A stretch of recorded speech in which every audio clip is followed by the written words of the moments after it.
Okay, guys, I think we're still waiting for one more commissioner, but we're going to go ahead and get started. I am Sarah Jordan. John is out today, so you are stuck with me. I'm going to be chairing.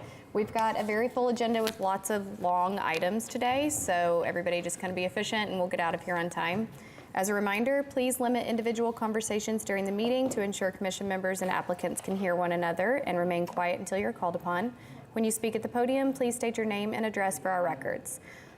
Before the commission votes on each item, I will ask if any members of the public wish to speak. Speakers are given 3 minutes to relay information about their project to commission members. The agenda and documents for today's meeting are located on the PrimeGov website. If you're following along, select Agenda on the right side of the Historic Preservation Commission meeting to see the items being discussed. Written comments received more than 24 hours before today's meeting are posted online and were shared with commission members. At this point, new materials may not be shared with the commission, so if you brought materials with you, please keep them at your seat.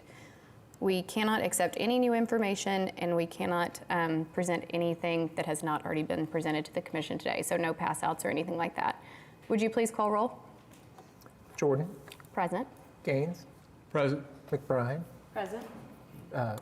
Ramey. Present. Whitley. Present. Wood. Present. Okay, thank you. Procedures for today's meeting are noted in the agenda. For the sake of time, we ask anybody who's unfamiliar with the process to please refer to the procedures section. There are 2 items we like to note specifically regarding the meeting process, and these involve certificates of appropriateness and appeals. Regarding certificates of appropriateness, after an application is approved and the 10-day protest period has expired, the Historic Preservation Officer will mail the certificate of appropriateness to the applicant. City construction permits cannot be issued until the certificate of appropriateness is issued. Please contact HP staff for final design review inspection or to withdraw items that will not be completed. Regarding an appeal to the Board of Adjustments, any person aggrieved by a decision granting or denying a certificate of appropriateness may appeal to the Oklahoma City Board of Adjustments. All appeals shall be made within 10 days of the commission decision by filing a written notice of appeal with the clerk of the Board of Adjustments. Okay, any news from the Office of the Historic Preservation Officer? I only wanted to note that City Council has recently heard an item to increase some fees for items that are processed by the Planning Department. This would increase fees for certificates of appropriateness in historic districts and fees for certificates of approval in our design review districts as well. And then several Planning Commission items, the fees would be increasing. That item has been continued to the June 17th City Council meeting. You can see all the backup documentation for that and the fee changes in PrimeGov attached to the City Council agendas. Okay, thank you. Have the commissioners had a chance to review the May meeting minutes? And if so, do we have a motion to accept those or modify them? I will make a motion to accept. Okay. Do we have a second? Second. All right, if y'all would just vote in PrimeGov.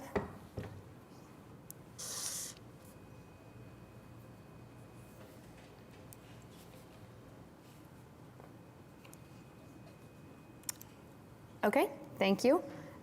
Katie, anything from code enforcement? I don't have anything in particular to report. I don't think we have anyone from code enforcement here. As always, if you guys have questions or if the public has questions about any of those items that you see attached in the code enforcement report, you can reach out to HP staff or contact the Action Center for more information. Okay, thank you. Any continuance announcements or requests? We do not have any continuances on the agenda, and we did not receive any new requests. Okay, moving on to public hearings. Dilapidated structures. We have no dilapidated structures this month. All right, well, we do have a National Register nomination. This is the first one I've done in a while. Do we move that now? Yes, so Okay. I'll give a quick overview, and then I think we have, Mike Mays from the State Historic Preservation Office is here to answer any additional questions. This is the Baptist Building at 1141 North Robinson. It is being nominated by the property owner in anticipation of historic tax credits, and they've already started working with the Downtown Design Review, the Downtown Design Commission on, as well as SHPO staff on work to the building to have it rehabilitated. The building is nominated under Criterion C, which is for its architectural significance. And the nomination also notes that it meets the exceptions for, is it Criterion? Now I'm going to forget which letter it is. F? G? Which one are you doing? The religious property. Oh, what do we see for religious property? So typically, we don't nominate things to the National Register of Historic Places that are associated with a religious entity, as a way of keeping separation of church and state, basically. But in the case where the nomination is predominantly focused on the architectural significance and not related to the religious associations of the property, property can still be listed. So the commission is asked to provide a recommendation to City Council and then on to the State Historic Preservation Office's Historic Preservation Review Committee and the National Park Service to nominate this property to the National Register. Okay. Great. You want to tell us about the building? This is a tax credit project. This was originally built in 1949, going off memory. There was one addition built later in the 60s. This was used primarily for the Baptist religion as kind of their main headquarters. The later addition was a bookstore that was added on. The period of significance ends when they had their last Baptist meeting in 1970. That would be the addition on the left there. Okay, great. Well, unless anybody has any questions, I would go ahead and move that we approve this for, oh, I can't, sorry, I'm not used to being chair. Does anybody want to move this forward for me? Yeah, I will go ahead and move this forward and what is it for recommendation? You Recommend City are- Council's approval? Yeah. Yes, recommending the nomination to the mayor and city council, Historic Preservation Review Committee, and keeper of the National Register. Yep, all that. Second. Okay. Oh, and you're adopting a resolution provided as part of the staff report, sorry. Well, of course. Okay. All right, would y'all please vote in Prime Gov? And we have the resolution and nomination report for you and for you to sign, so Yes. don't let me forget to snag those from you at the end of the meeting. Got it. Okay, thank you. Congratulations. Whitley, your vote, please. Oh, Oh, sorry. I was still looking at the screen. there we go. Congratulations. All right, thank You're you. approved. Recommended for approval, rather. All right. Let's see. All right, the consent docket. Does anybody have any questions or want to see one of these pulled? Perhaps a motion to approve this? So moved. Motion to approve the consent docket. Okay, do we have a second? Second. All right.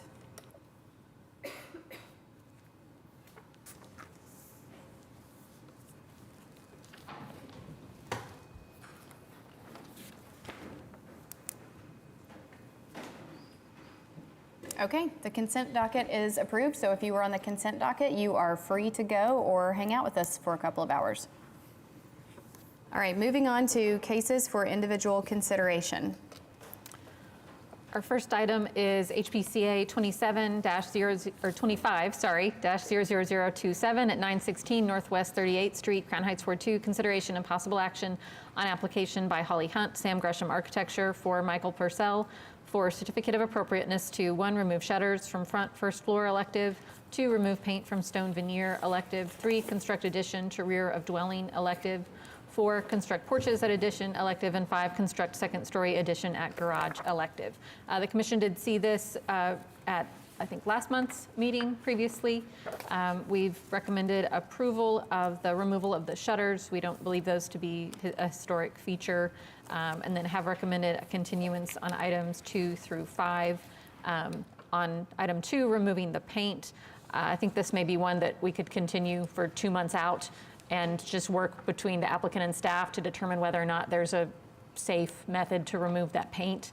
And if so, we can do that administratively. And then the other items, staff remains concerned that the addition size exceeds what's appropriate for the dwelling and that some other means of differentiation may be necessary. There's discussion in the staff report, and I'm sure we can dive into that more as needed. And then on the garage, even though it's listed as an item as an addition, we felt like it was necessary to kind of treat this as an application for a new garage because we're going from 1 story to 2 stories, we're changing the cladding material, all that sort of thing, and didn't feel like we were quite there yet with being able to recommend approval of that item. Okay, looks like the applicant's present, so if you want to state your name and address and tell us a little bit about your project. Sure. Holly Hunt, Sam Gresham Architects at 400 Northwest 23rd Street. So, first I want to address the addition. This is Crown Heights. We have a history of additions in this area that extend into the backyard, some of which have done, in my opinion, well, and some that don't. In this case, what we're asking for, in our opinion, is a very modest addition into the backyard. I think this is most obvious on the site plan, which shows us extending the building from the existing wall at most 18 feet, and that's because of that offset that you see on the existing back wall. The other side, we're only extending 13 feet into the backyard. We will install a single room above this current 1-story with the French door there, 1 room there. And so really your only 2-story addition is here on this side of the house, which is historically the rhythm where those 2-story additions occur. So it's kind of jumbled up, obviously, this house, and I think the one thing we really have to talk about too, the staff report is giving you numbers based on not assuming that this is part of the house. And I think that is a big mistake. I mean, it also notes in the staff report that the neighbor did an 1,100 square foot addition within this commission. Well, I can guarantee you that he wasn't withheld to the original 1920s Sanborn map structure. It would probably have been a structure that was current at the time of designation in this neighborhood, which is the age of this, what we're considering an addition. I believe it was an addition, but I think it's old enough that it certainly shouldn't be counted towards our addition. Another thing I want to clear up, we are certainly keeping this framing. I don't want to, so in this set of drawings, I removed, I tried to illustrate that better for you all, that these walls are staying in place, but because of the removal of the brick chimney and because of the additions, reskinning it is appropriate here to make sure that it at least has a cohesiveness among the finishes. The siding, everything, we're trying to mimic. The last real big point that I want to make is how this very modest addition, in my opinion, sits into this neighborhood very minimally visible from anywhere except this owned property's backyard. The 2 neighbors, as we've talked about, have very, very long additions. We are not even getting close to the back of either of those houses. In fact, what you can see, the reason for that only 3% difference in coverage is because we're really just infilling where this existing patio is and a little bit more on the other side, really just to make this a family home. It was a modest home and when it was originally built, and people modernized it very quickly to make it suitable for a family, and now we're just trying to do the same with utilizing that square footage. It's 1050 sounds like a big number, but when you're stacking it over existing 1-stories, and I really just think the approach should be the footprint increase of 520 is a minimal addition to this house and in this neighborhood at large. Happy to answer any questions about that. Once we discuss that, if we want, we can get back on the garage. Okay, thank you. Commissioners, any questions right off the bat? Holly, can you remind me, I remember we talked about it last month in extensive detail, whether the addition that's already there, if that's considered historic or not. But can you remind me, was it the 1974 Sanborn maps it was not showing up on yet? No, I don't believe it was that late. Katie could probably tell us the I think truth. it's 55 is the latest the 55. Sanborn maps go. Right, Yeah. okay. Yep. And, Yes. And it was not there yet. But and it was also built in 1930. So at that time, the home would have only been 25 years old. Right. So still relatively new home for, standards. But yeah, I think shortly after that 1955 mark is when that addition was made, as well as, this garage just is a conundrum. We'll get to that. But clearly, early on, maybe 1950s, early 60s, there was I think a rebirth of this property and some construction done, none of which fits the current guidelines. But we hope to correct some of those through this project, and that's our goal. Oh, sure. For some reason, there was a number in the 1970s that was sticking out of my head from the last and time. it Like there was a shows up- picture or something, or? Yeah, on the county assessor. That's what it was, okay. Yeah, it shows up in the early 70s. Okay, right, So we early know, 70s. we know it's at least prior to 78. Right, okay, Without question. So, But it could have been before then. but all I have to say, it does put it older than 50 years old, which is what is considered historic Yes. within MPS at least. And to that, those numbers I'm meaning, that changes our increase in depth Yes. dramatically. And I tend to agree with you on this. It seems pretty clear to me that if it was there prior to 1974, 1978 or whatever, that puts it within that old enough range. So I'm not bothered by the size of the addition, personally. I think the biggest thing for me is that there's still not quite enough differentiation between what's old and what's new. I understand why you want to reskin it, and I think removing the chimney is probably another argument altogether. But yeah, I don't know. It just seems like a pretty clear guideline that we tend to enforce. Well, my thinking there, and you can really see this great on the rear addition in my drawings, just how this whole addition just sits inside the outline of the original historic home. And even though these are what we're considering historic additions for the purpose of calculating what we can add, I still believe they weren't done to the level and standard that we see in this neighborhood. There are issues with this roof. The water is an issue. And so we're going to correct those problems. It's still, an addition to that original historic home. So perhaps it's not as important that we distinguish the later addition as a different addition than the later addition, and that's probably some gray area for us. I think my homeowners, because it's so so minimally visible, if it would be if the commission feels that we really need to accentuate what was originally there as this historic addition, we can certainly make those distinguishing factors. I think that there's an option perhaps to even squeeze in the addition above this so that we have a little lip of that original structure. That's something we can do. It's certainly something we can do. My thinking is you're preserving the wrong thing. The idea would be to preserve the original historic home. I find it hard to, if you're going to argue that that addition is historic, then you need to treat it like it's historic. If you were counting that as a new addition, then yeah, reskin away. Yes. But it kind of feels a little bit like you're trying to have your cake and eat it too. Like, it's either historic or it's not. I understand.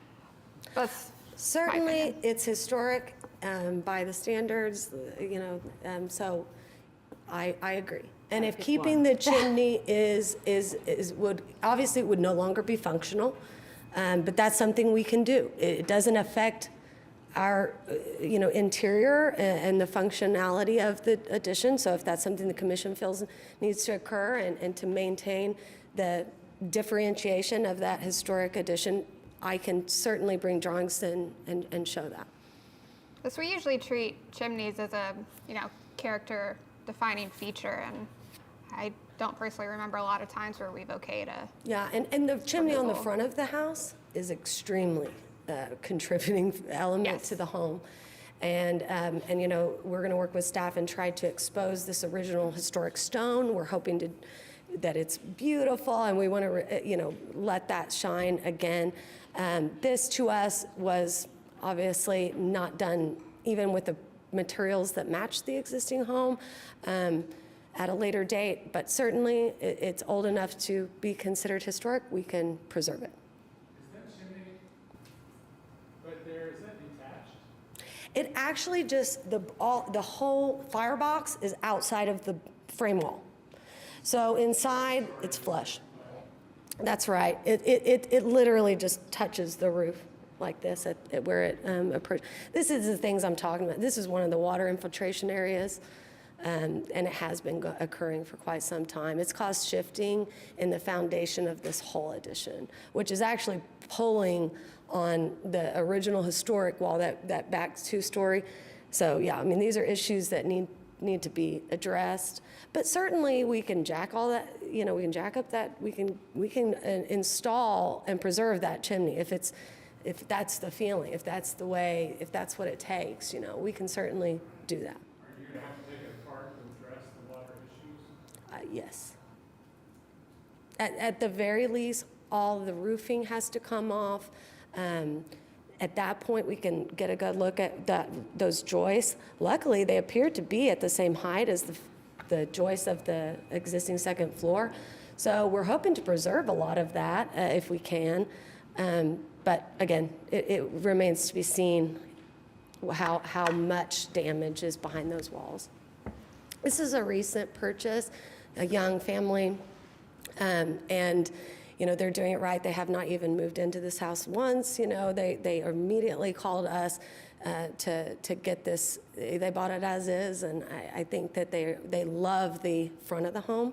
It's gorgeous, and even the whole interior front of the home will remain, even on the interior plans. I know that's not your purview, but it was important to the homeowners. And that's, again, even the additions, the sizes of the rooms are appropriate to that original historic configuration. We've tried to remain true to how people lived at that time, but just with some modern updates. I have some comments. Sure. First of all, the guidelines are very clear, and it says new additions shall. That's an end right there. You have to stay within that. Doesn't allow for variation, doesn't allow for you to go past. It says shall, and I think at least my role and my view of my role as a commissioner is to stick hard to the shall requirements. So that is 750 square feet, no matter which way you cut it, with the additions or without the additions, according to staff report. So I will be a no unless the addition on the home is 750 square feet or less. I understand. As soon as we start ignoring the word shall as a commission, we're going to get into every place that we have a hard line drawn, people coming in and asking us to just ignore it. And I do not believe that's appropriate. Thank you, Commissioner. The second thing I know is that me personally believe, I personally believe it looks like we're maybe 1,080, 1,050 over.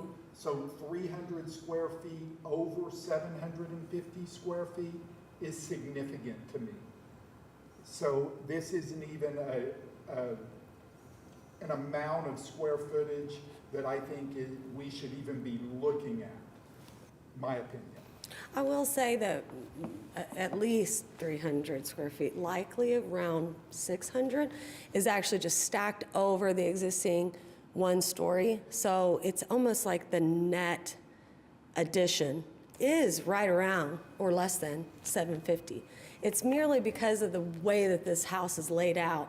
And I've tried to be sensitive with that on the way that I've laid this out, even maintaining that historic roof terrace, just bringing it out and adding a new bedroom. I mean, this is a very modest house. So, a young family needs more than 2 bedrooms. So that's the whole goal here. And again, I feel like in this area, in Crown Heights especially, the end here, even with that 1050 addition, The final square footage is 3,334 square feet. It's under 3,400 square feet. For a family home, that's Well, the family not home giant. part's a little irrelevant. I mean, I get what you're saying. I Sure. think you've done a good job. It's just irrelevant for Both us. the I homes think on the other side are well over 4,000. I think, what we need to determine as a commission before we can vote is, the crux, there's kind of two major things for consideration here. And it's whether we're going to treat additions that are around 50 years old as basically existing and historic, and whether we're going to allow that 750 square foot rule to apply there. And for me, whether we're considering what you're doing a demolition. Are you demoing this? I mean, you're almost demoing it, but you're not quite demoing it. So I think that as a commission, we need to decide how we're going to now and moving forward evaluate things like that before we can even vote on it. And it's definitely That's why tough. we're here, right? I It's these tough understand. decisions. Yeah, and I think that is the unique circumstance. It's minimally visible. We can be as sensitive as you need us to be, distinguishing the original home as it sits today. So really, I think that, and in the past, I will say, not even that long ago, some of you were present, we went over that 750 mark when it was above an existing one-story. Because technically, it's really just infilling the gap between your two-story and the one-story addition. So there is some gray area there. And I understand the emphasis on the word shall, but if it were just a zoning ordinance, we would need a commission. And these are what you're here for, is these tough decisions.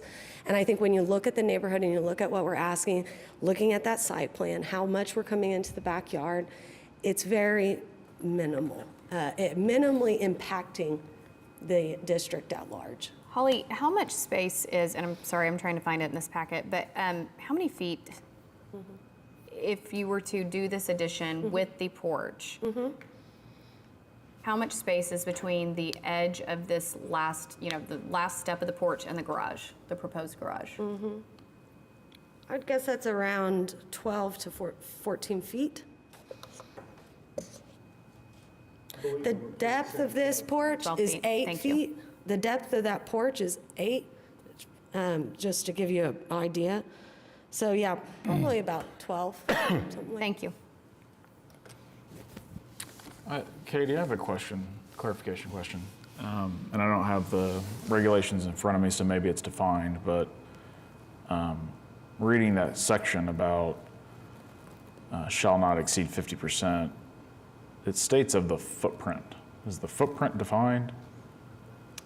What we have, I don't know that we have a definition of footprint. We have interpreted, so this is a guideline we've struggled with before. Footprint is the square footage of the first floor, the footprint on the ground, regardless of how many floors there are. So when we're talking about the size of the historic house that's applicable, it's the footprint itself, the first floor on the ground.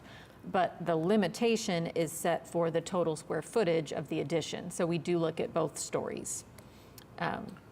When you say the limitation of the total square footage of the addition, how are you getting to that interpretation? Let me look at that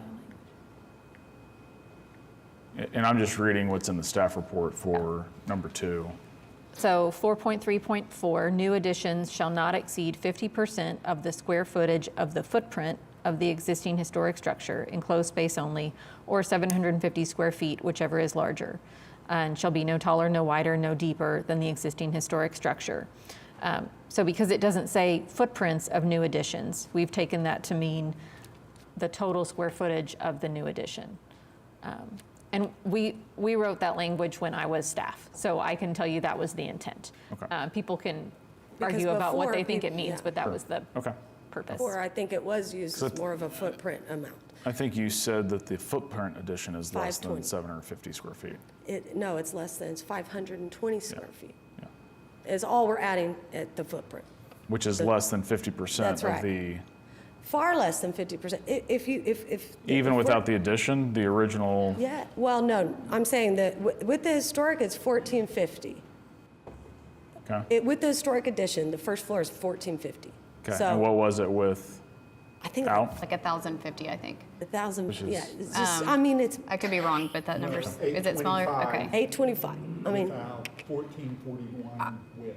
I think one concern I have, is, and it's always this, it's moving forward, what does this look like? Like, are we setting ourselves up for, yes, I know I'm thinking 50 years in the future, but I mean, are we just creating a scenario in which somebody says, well, it's timed out, like my addition's 50 years old, I can add on again? One big concern is like overbuilding on these lots for a lot of obvious reasons. I definitely respect and am glad you are improving this. This is certainly something that needs correcting, but if we're thinking about moving forward, it is a little understand. tricky to be like, okay, well, you know, Well, now it's over 50 years, so Every it's time I appropriate bring again. up other cases, y'all always stuff it, which is fair.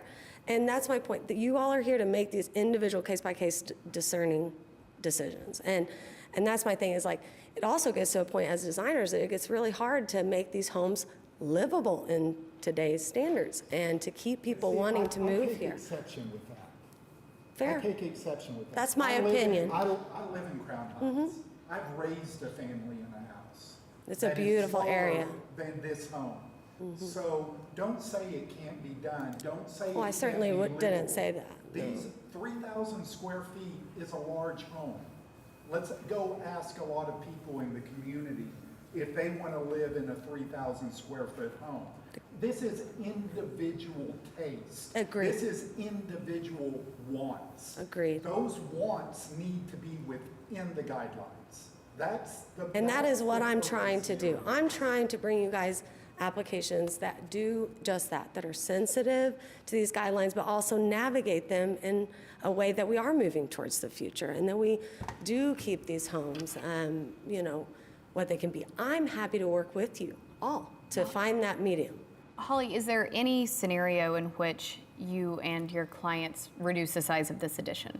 I mean, not much has really changed since Yeah. we reviewed it last month, and that's kind of where Because- I'm struggling. I'm like, we're spending a lot of time just talking about the exact Yeah. same arguments with no new information. Of course. So, like, what can At we this do? point, I think we should try to get to a vote with some conditions so that I can know where we're at. Reducing the addition makes it really not feasible for my homeowners, just based on the number of kids they have and their needs. So a reduction, 300 square foot, well, where am I taking it out to? Because, you know, we know the footprints addition is 520, so is it just pulling in that back wall that makes us feel comfortable? Because I feel like that the extending into the rear yard isn't the issue. I mean, the massing, it seems like the only issue is this square foot number. I don't think it's the only issue, it's just kind of the first issue. I mean, for instance, I feel like the east elevation feels really bulky and busy. I think the floor plan looks great, it's just not something we review. But, you know, there's a lot of roof lines going on, there's a lot of different forms, like my eyes kind of jogging around. I feel like there's a lot that's not in keeping with the original architectural intent of the home. So I don't think it's the only issue, I just think we can't move on to anything else until we decide as a commission how we plan to handle something like that. And just to ask a question, if I'm seeing this correctly, this is a 5-bedroom home with a playroom upstairs? Yes, sir. Okay. At the end. That front bedroom is quite small. It won't be used as a bedroom. It will be used as a home office, but, you know, is there room for reduction? Yes. I guess I need to know from you all, where do I take it out? Is it just that second floor that we feel, I understand, but I would like some feedback. So if you don't mind, I just want to ask commissioners, like, what is it that, because my intent in the design to break it up, the roof lines and all of that was intentional, so we don't have these bulk work additions that we see on either property next door. So Okay. I'm trying to be sensitive to that. My opinion is that this should not be treated as part of the original historic home. I would prefer to issue some sort of unique circumstance for a larger addition than I would to go down the path of saying that this is, you know, now original and historic and existing because it's like 49 and a half years old. So with that in mind, like, does staff or anybody in the commission feel that this second story rooftop patio is historic and in need of remaining? Like, is that important to your clients? Is that, because I mean, there's No, some I think our really big intent was wasted to- space right there. If we Yeah. could shrink that back wall a little bit and That- yeah, I mean, not things feel like like that we could be have to done. bring that patio into mean, 2025. Of I course, I think, mean, I yeah. think more simply put, it sounds like within the guidelines is you're allowed to grow the footprint of the building by approximately 500 square feet, slam dunk. You're allowed to grow the total net square footage of the building to 750. So those are two slam dunks. That sounds like that's the requirement. How that's done, where it comes from. I would note that one of the things we haven't talked about as much, but the guidelines talk about an addition should be no longer or no deeper than the historic structure. If we disregard the additions, the original historic footprint is about 25 feet from front to back. The proposed addition from the rear of the historic home to the rear of the proposed addition is, I lost my numbers.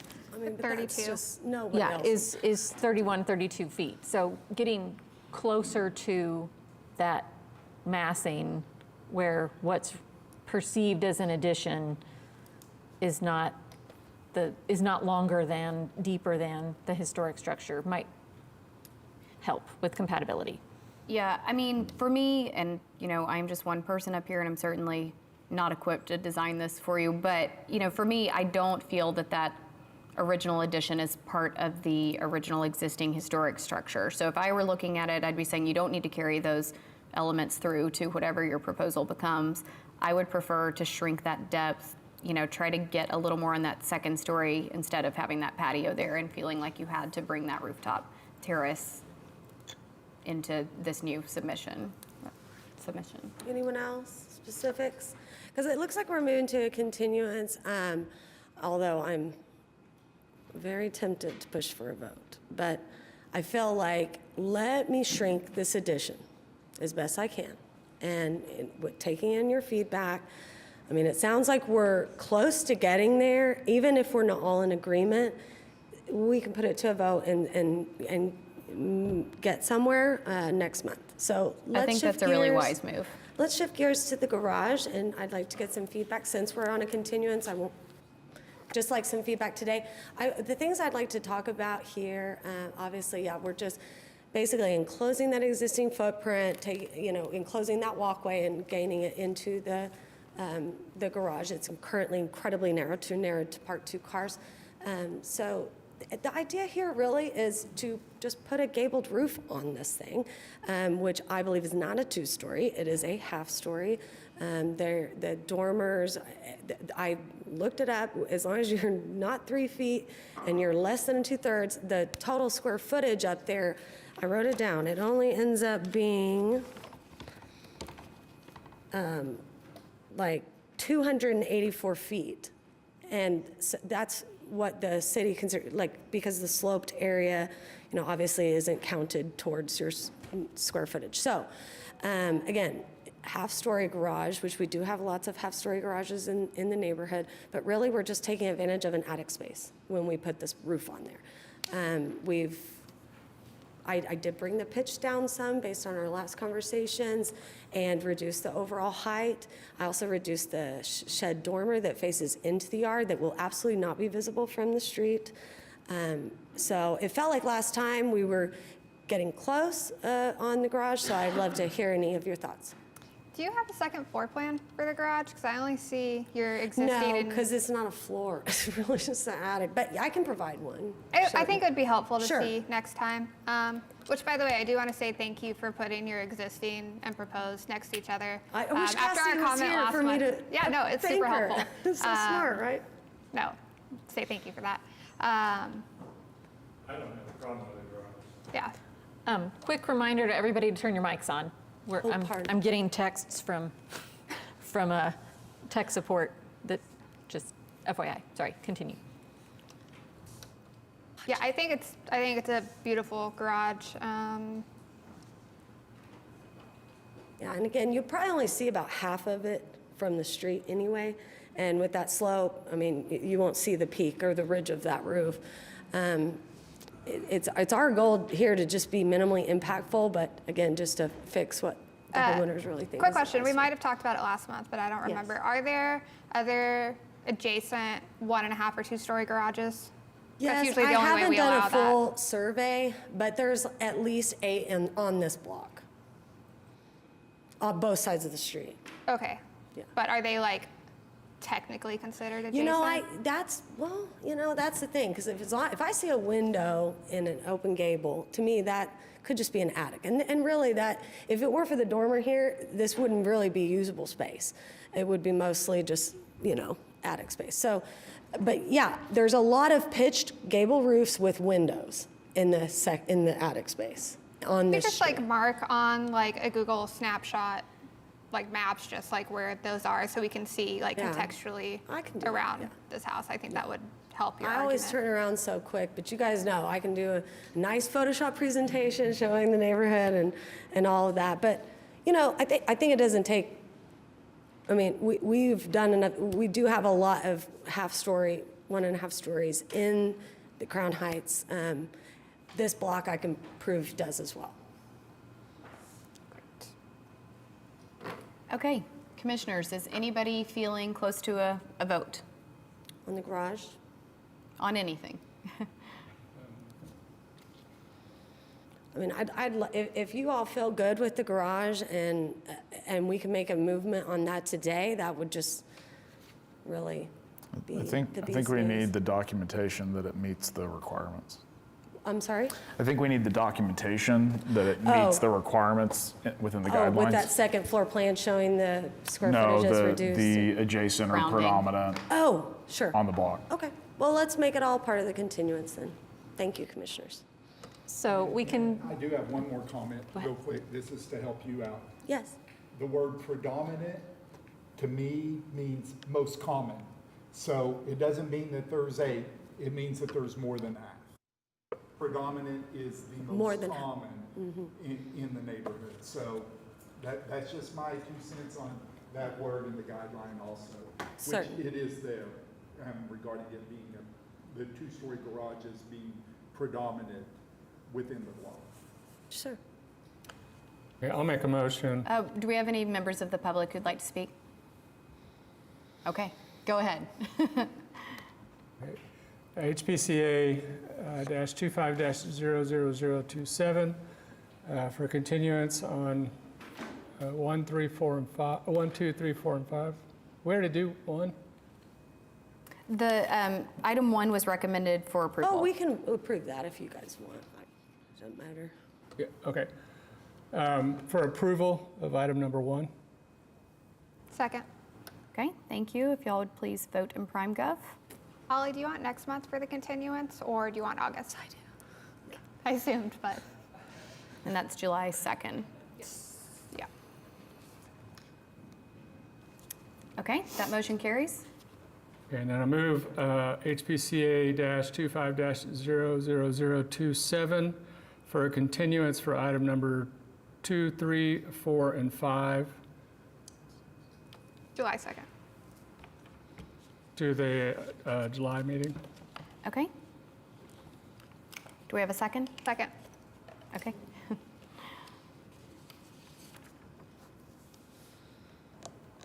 Okay, we will talk more about this on July 2nd. I know. Top of the agenda, too. All right, I'm staying because I'm next, so sorry. I don't mean to be awkward. Moving on, HPCA 25-00042. this is at 1000 Northwest 17th Street, Mesta Park, Ward 6. Consideration and possible action on application by Holly Hunt, Sam Gresham Architecture for Jennifer Vogler for a certificate of appropriateness to item 2, construct 2-story garage elective, and item 7, widen driveway elective, and item 8, replace chain link fence elective. The commission saw this application previously. Several items related to the primary dwelling were approved, and these are the remaining items from that application. The applicant has made some modifications to the proposed garage, including reorienting the dormers to match what's on the historic structure, where the dormers face out to the street. or one to the street and one to the rear, and added some windows on the front elevation. I think those were the primary changes, and then just widening the driveway. There's some modification to what had been proposed for the fence, where a chain link fence is being removed and a wrought iron style transparent gate and fence is proposed. One item that we noted in the staff report, the gate is not as wide as the driveway. We really don't have anything, we treat gates and fences the same in the guidelines. We don't have anything that would say that you can't do that from a historic preservation perspective. It's just not a typical condition that we see. And they're going from a narrower driveway to an 18-foot wide driveway because it is going from a 1-car opening to a 2-car opening. So the driveway is the same width as the garage as proposed. Staff did recommend approval of the fence. We have a recommendation of continuance on the garage. It does increase in size quite a bit from the historic, as well as beyond what the guidelines would say was appropriate for the increase in size to a garage, and didn't feel that we had sufficient information to support the increase in size to the garage.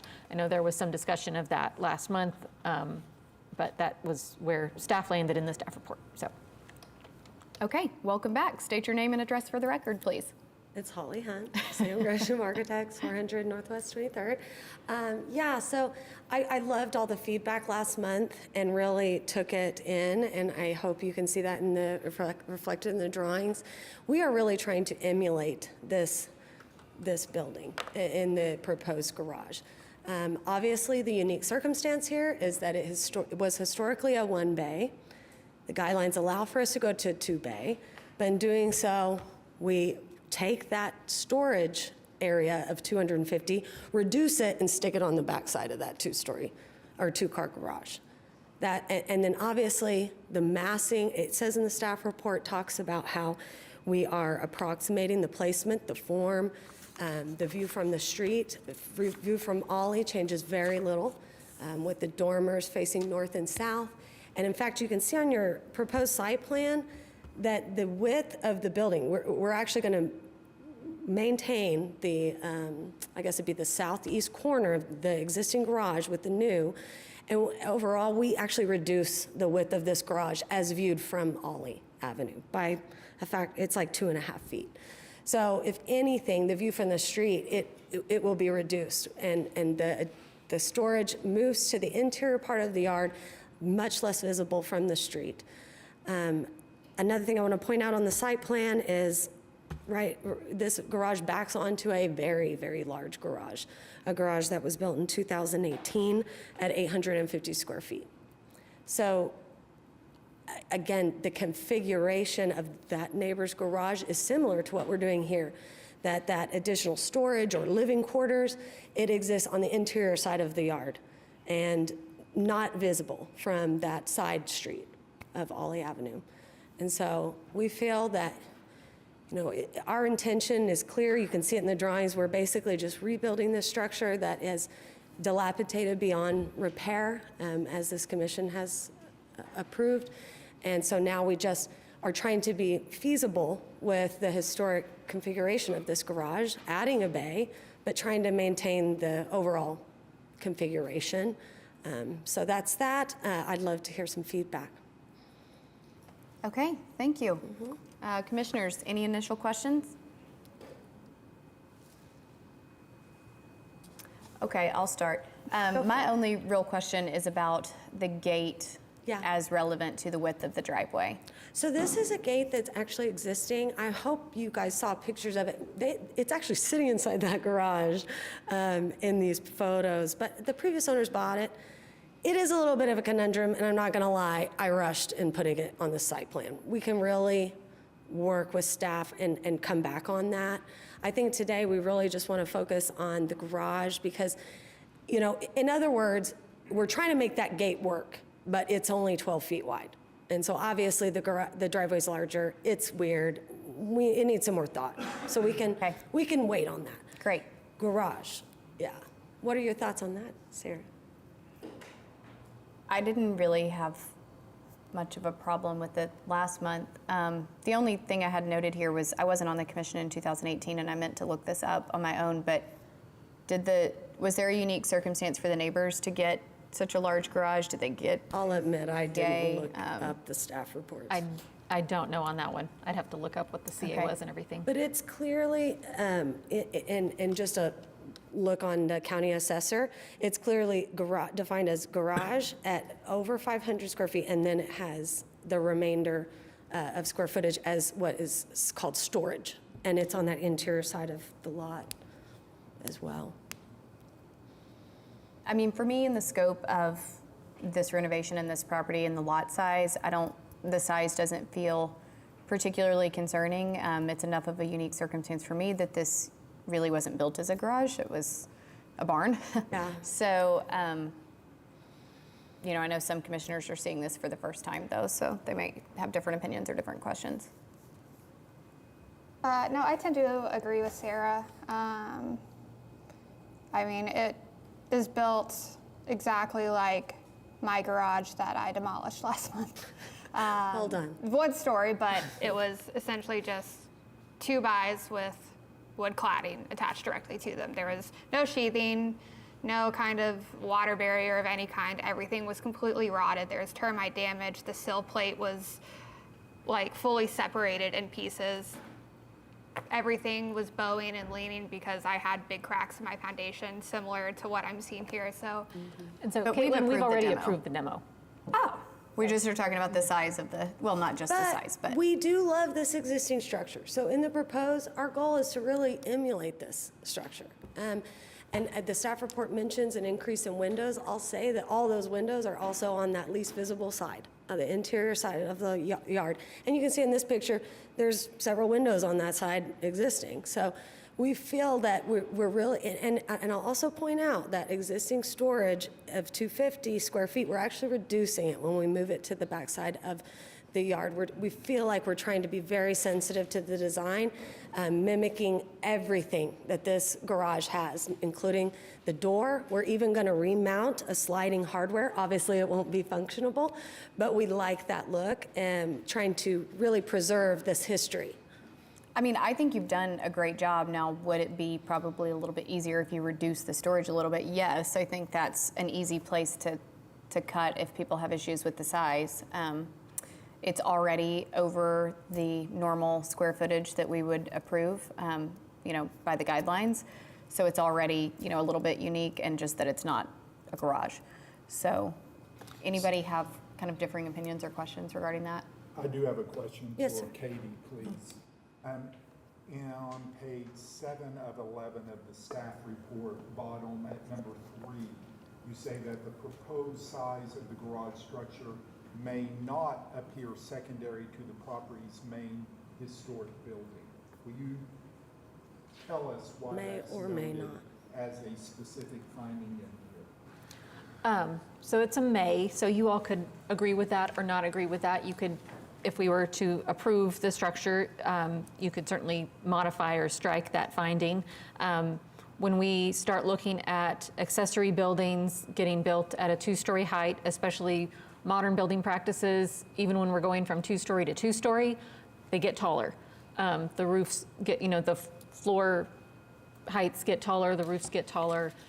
When the footprint increases, just the geometry of the roof, the building gets larger and taller overall. So at a certain point, we start to look at, are we getting to where there's not a clear primary, secondary The relationship between the two structures? The proposed structure is still 15 feet shorter than the main house.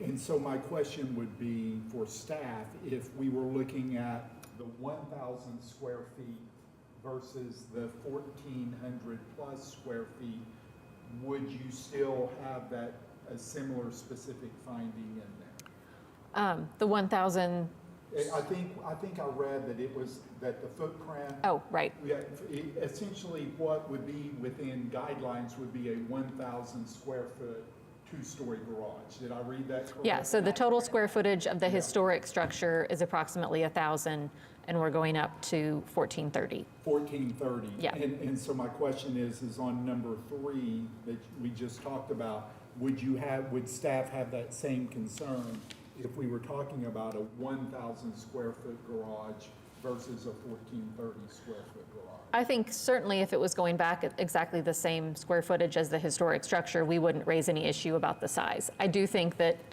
there's wiggle room to expand for functionality. I also think that this is a more distinctive and kind of architecturally noteworthy, the historic structure is a more distinctive and noteworthy structure than a lot of our garages. So, you know, one could say that the historic garage was not as secondary in nature as some of our historic garages. It's on a corner, it faces the street, it stands out, it's eye-catching. And I do think that they've done a really nice job of, with moving the dormers around and stuff, approximating that Our look. biggest feedback last time was I had reoriented the dormers to face the street, thinking, well, it should be on the short leg of the rectangle. But I understood the feedback, and it turned out great. I even matched the setback from that corner with that dormer, so it actually will really resemble the existing streetscape and the historic streetscape in the new proposed. It'll just have two of those barn-looking doors rather than one.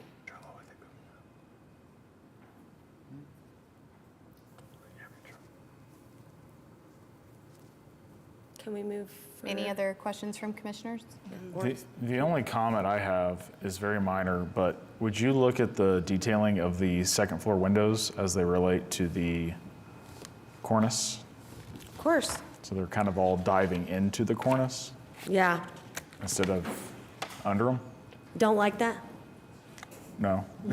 And I don't think it'll detail well. That's a practicality standpoint. But if you prefer, I make those square casements and work with staff to, or just provide revised drawings where the windows do not penetrate the cornice as a condition of approval, I'd be thrilled to Yeah. do that. I think it'll detail easier, and that's what the course. existing structure does I don't disagree currently. with you either. The more historic condition anyway. Okay. These little windows, I think they're right about it being a barn because they sit on the floor up there. Just perfect to just shove hay right on out. So we did mimic that same shape in some areas, and we could certainly do that throughout. Okay. Okay. Yeah, Do we have- I think you've approximated what's there. I mean, it's a little bit larger, but it scales Thank you. Yeah, to it. I do too. Do we have any members of the public who would like to speak regarding this? If not, does a commissioner perhaps want to make a motion with some agreed upon conditions? And maybe another motion for the gate? I can't do it.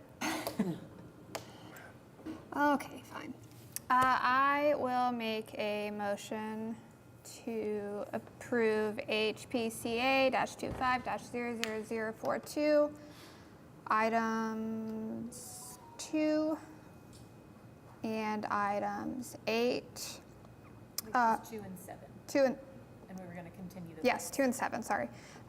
With the specific findings noted in the staff report and with the agreed upon conditions regarding the gate and the windows. Just regarding the windows, right? Because the gate would be on there. So the condition that the windows be detailed so that they do Yeah, so that not. they're below Okay. the cornice. But we don't need the gate on that one, right? Right, sorry. Okay, do we have a second? Second. All right, if y'all would vote in prime gov, we can move on to the next motion.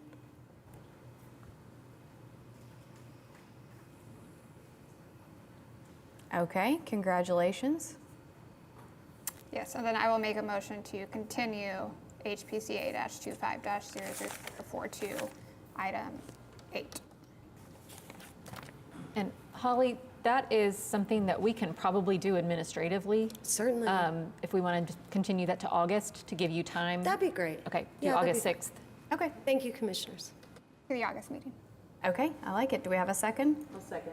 All right.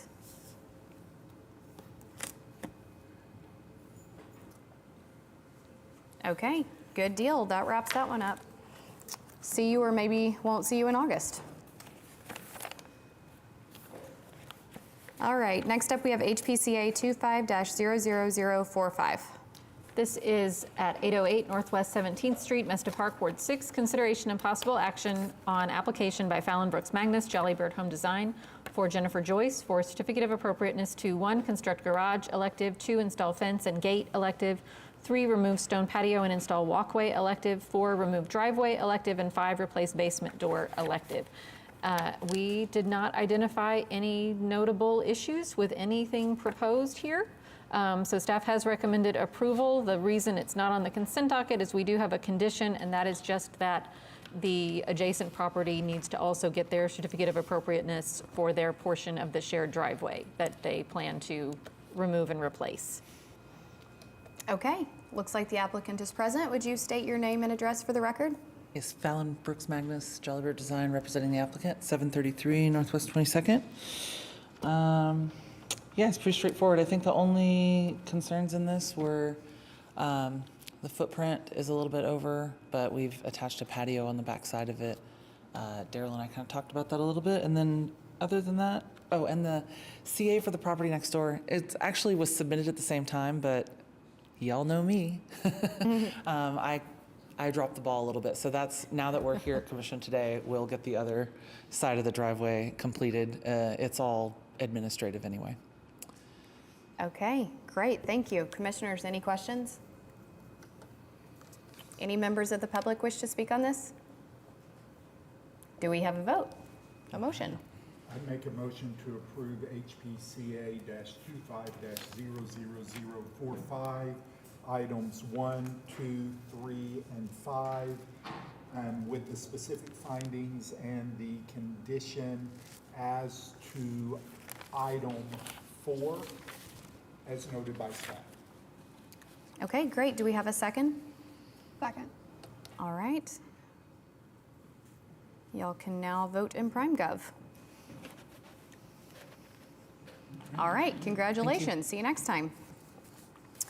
Moving on, we have HPCA 25-00050. This is at 717 Northwest 41st Street, Crown Heights, Ward 2. Consideration and possible action on application by Betsy Brunstetter for Hallie Reeves for certificate of appropriateness to 1, install and replace fence, elective.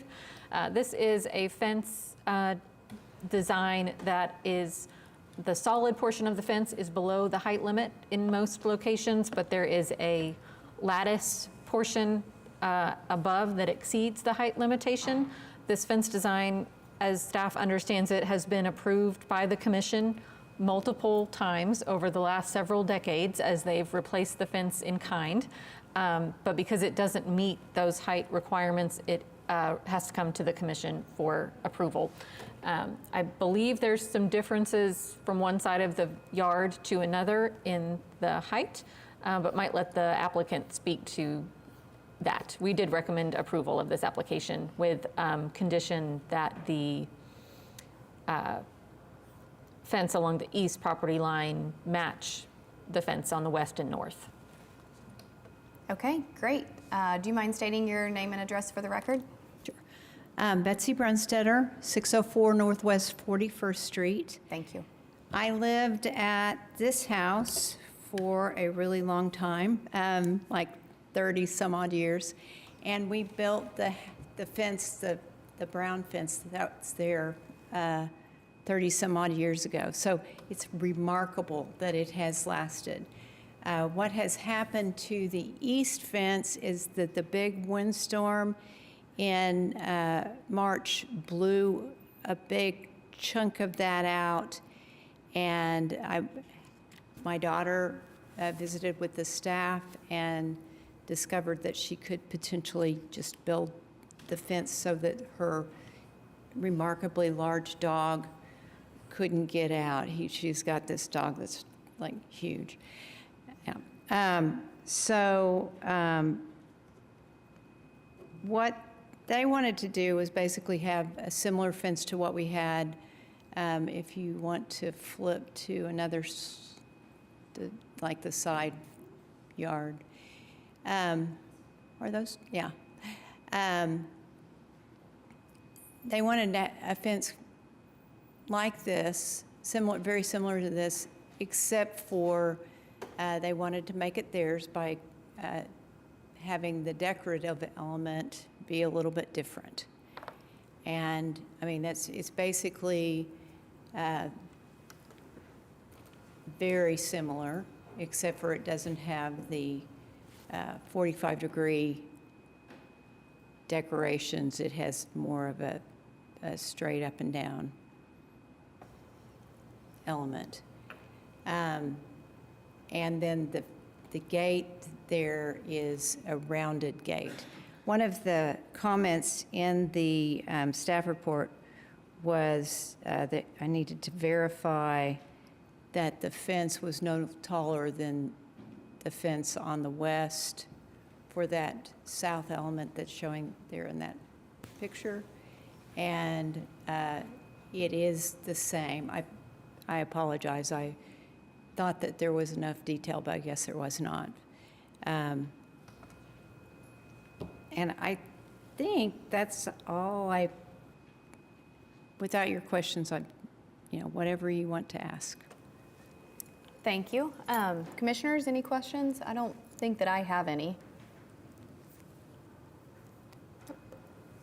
Okay. Any members of the public who wish to speak on this? Okay.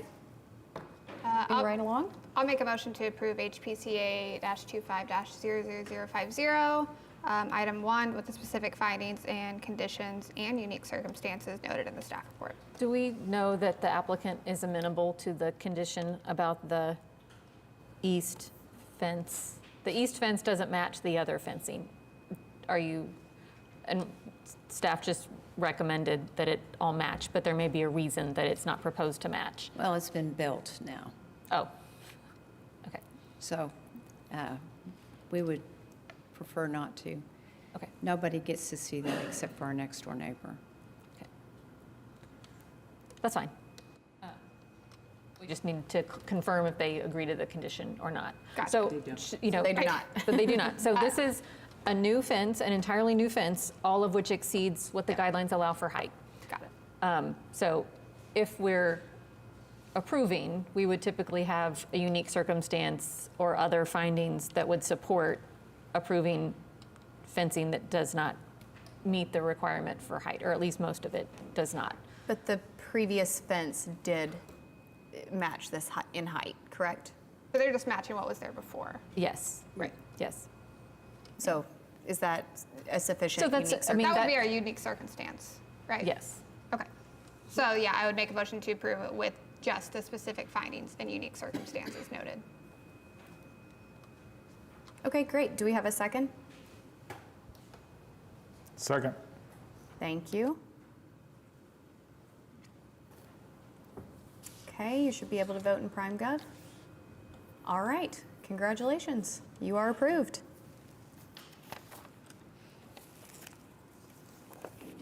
Okay. Next up, we have this 2-inch thick application for HBCA 25-00058. This is at 315 Northwest 17th, or sorry, I can't read my own numbers here. 815 Northwest 17th Street, Mesta Park, Ward 6. Consideration and possible action on application by Morgan Reinhardt, Old Home Rescue, for John Dodds for certificate of appropriateness to, I'm not going to read all the items, but renovate this house, I will say. Lots of kind of, so this is a house that had a fire and was rebuilt in a much different configuration than the historic appearance. We know there's lots of non-historic materials as well as non-historic elements like the roof form and the porch and windows and all sorts of things like that. Side cladding materials have been altered. The applicant has worked closely with staff to come up with ways to renovate and repair this structure in a way that is still compatible and still, we feel, appropriate to the overall historic character of what the property was and to the surrounding district without taking it all the way back to that original historic form, which is just beyond the scope of the work that they're trying to do at this time. So we have recommended approval of all items with unique circumstances, just noting some of the things that are not, because of the unusual nature of this house, that are not quite in keeping with what the guidelines would typically say we should do. The applicant's here and can speak to any questions. All right, come on up, state your name and address. Morgan Reinert with Old Home Rescue. We're at 401 South Blackwelder. Okay, great. Gosh, there's a lot to unpack. Do you want to tell us a little bit about it? I mean, Katie's already kind of given a pretty good summary, but Thankfully brought in a historic preservation architect that helped us through this CA that's on staff now. So this structure has significantly changed. I don't know if this is in at least these photos. 2.5-story structure, gable was facing the opposite direction that it currently is now.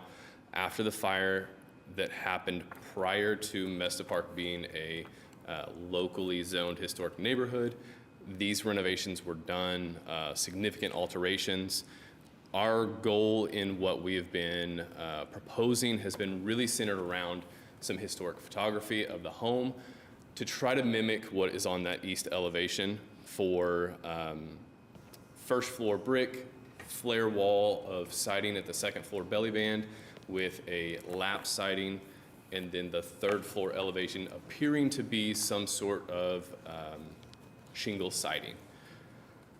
Trying to take what's on that east elevation and wrap that to the front of the building so that we have this non-contributing resource to the neighborhood that we're not faking history, but we're also trying to not make it stand out so much so that it does continue to pique that interest as we go through the neighborhood so it can continue to tell the story of its past as well.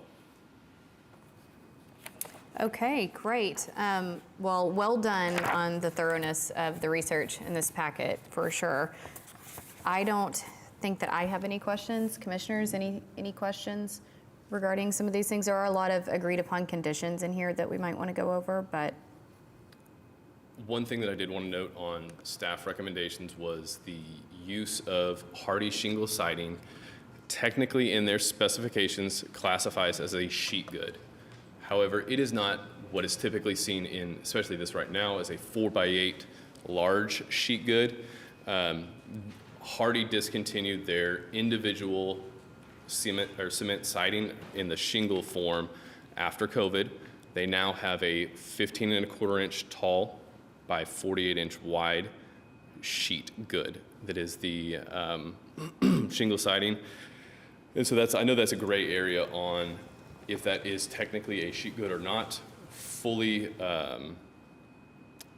we can take, if it is an individual shingle that is necessary, happy to buy the sheets and just cut them into individual shingles if we have to. Based on how the house is constructed, I would prefer to do some modification to the existing sheet goods rather than putting a cedar shingle at that level of the home. And you're talking there about the one condition that staff lists in the report. Yes. okay.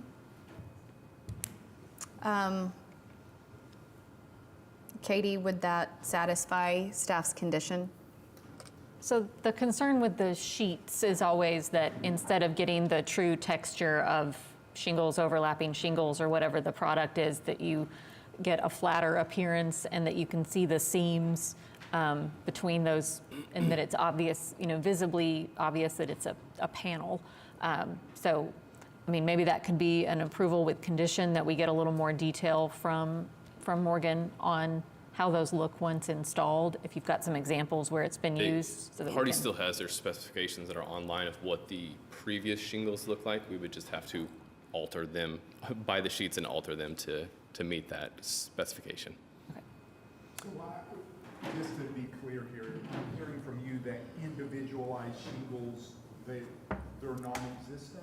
In a cement siding, individual shingles are no longer produced in that individual size. They just have the 15.25 inch tall by 48 inch wide sheets that then is half overlap or half exposure. They are available in cedar, did I? Yes, we You prefer not to use cedar at that? yes, because we have dissimilar materials on the front facade of the house that are, again, moving and reacting in different ways while adjacent to each other. So I guess I think that we could approve with perhaps another condition, instead of the condition about using individual shingles, just a condition that staff get more detail from the applicant on the panels, how they're installed, what their appearance is from the street, and if we still have concerns, we could bring that one item back to you all. Okay, I like that. Any members of the public who wish to speak on this? Okay, looks like there are none. Lucky you. Anybody want to make a motion? I'll make a motion that we approve items 1 through 10 of HPCA-25-00058 with the specific findings as listed in staff report and the condition that the applicant work with staff in regard to the sheet material that they have discussed and present evidence to staff regarding the appearance of that and possibly seek administrative approval on that through staff. Okay, great, thank you. Do we have a second? And Oh, with the unique circumstances? One of those items is written as an either or. Oh. We were so excited to give you approval. Let's jump back to that. So item 9, based on the condition of the brick, the fact that there's infill, it's painted, half of the elevations of the home are painted. We proposed a light lime wash or a mineral paint. We were advised to Oh. bring 2 options to the commission for advice on that because of all of the other things going on. Sorry, yes, I did read that. My interpretation of how it was written was that with an approval, it would be, we were comfortable with both options. But Yeah, if we so we want to okay. discuss that further, we can. Yeah. Is that, I agree. okay. Yeah. Perfect, sorry. Just wanted clarification. Okay, yeah, I think the approval, you've kind of got free reign in that area with those 2 options.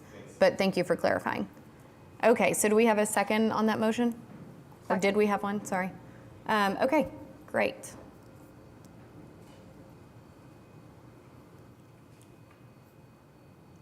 Okay, you should be able to vote now, I think. No second. Oh, yeah, I think Molly seconded. Oh, no, Did- Caitlin. Okay.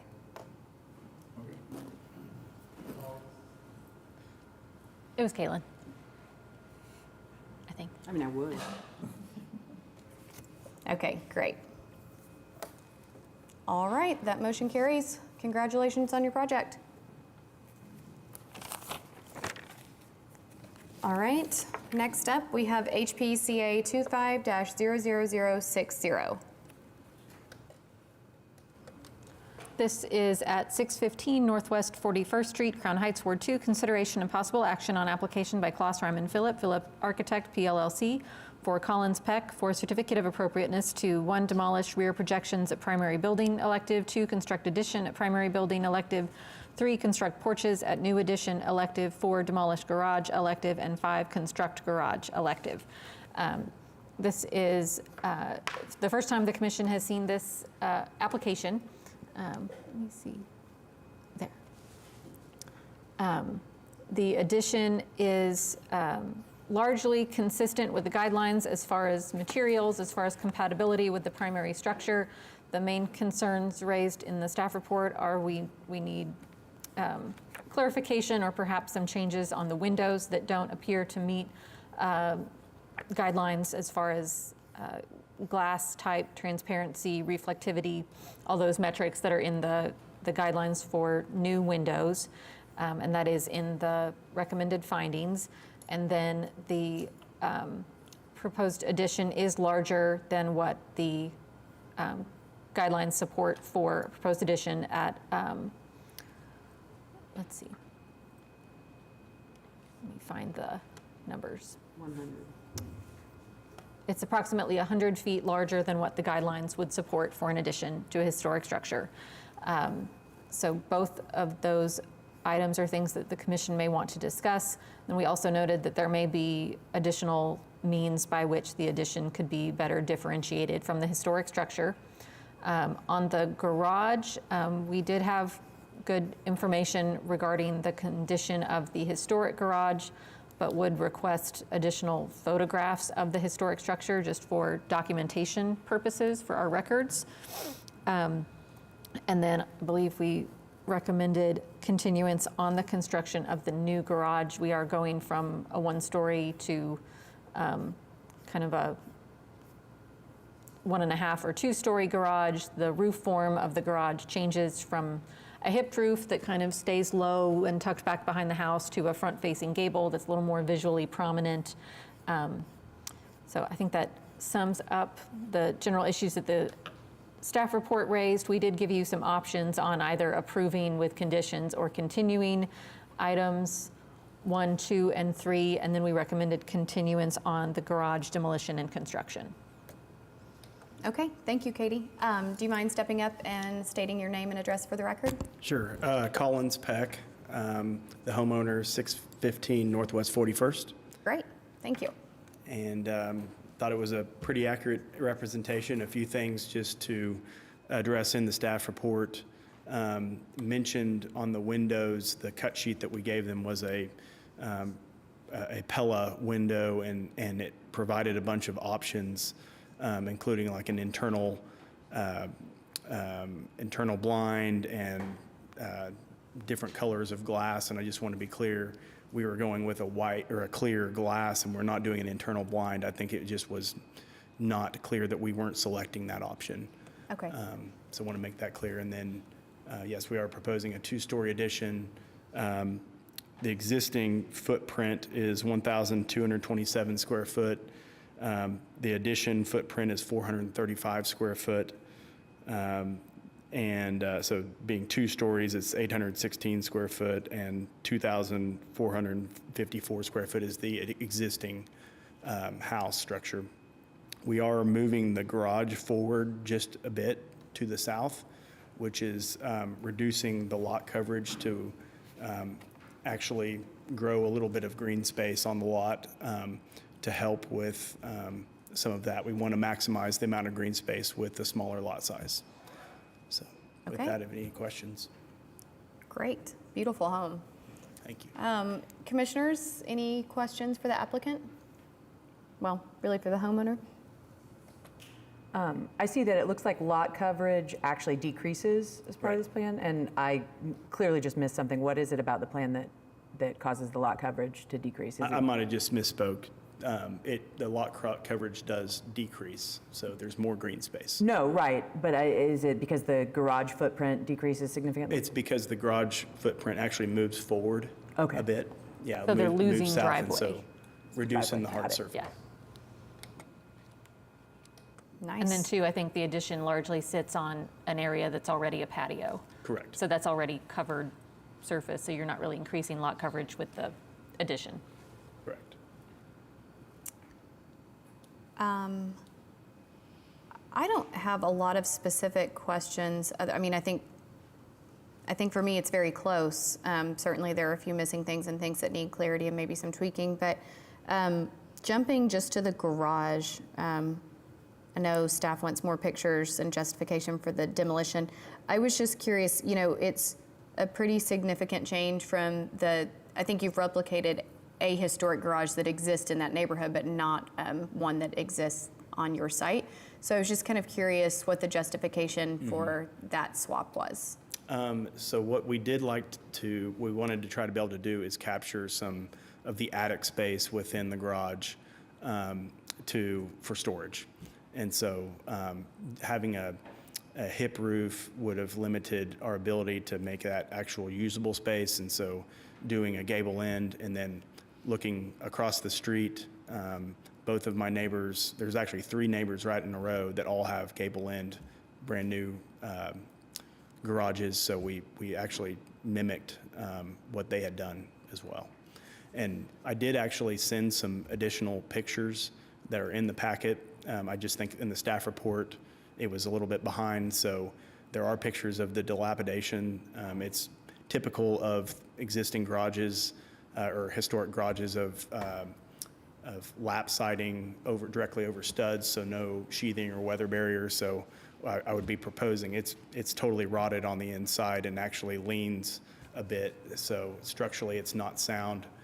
So I do believe there's plenty of justification to take it down. The stem wall concrete is cracked and falling apart. So I do believe just for the safety of it as well as it just does need to come down. What I am proposing is not going back with like a smart siding, but a true cedar siding Dutch lap that is exactly like what is there, mimics the same profile, be painted white, and installed over a weather barrier to allow it to breathe and shed water like it should. Okay, great. The only other note I had here was on the garage too, and it was just whether, if people could get behind the design, whether you would be open to doing 2 separate doors. We always prefer it. Yeah. Because we both have, we did move the garage forward a bit. So the maneuvering is pretty tight with our 2 vehicles. And because it had an existing single door, I would prefer to stay with the single door. Okay. Commissioners, questions, thoughts? It is 18 feet.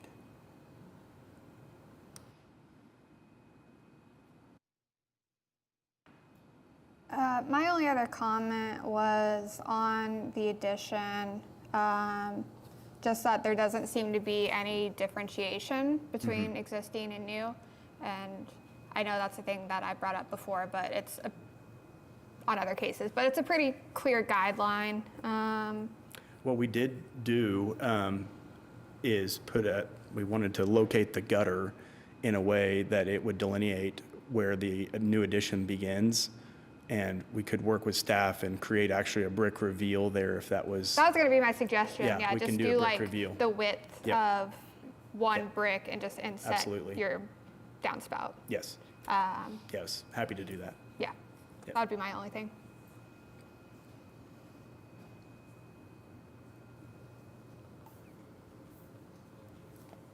Anyone else?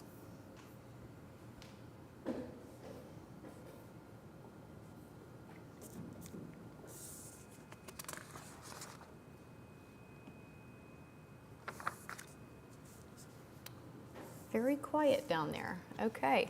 Well, I can speak to the issue of the 100 square feet. I mean, I think that compared to what we see in a lot of these, I think that's a very modest overage.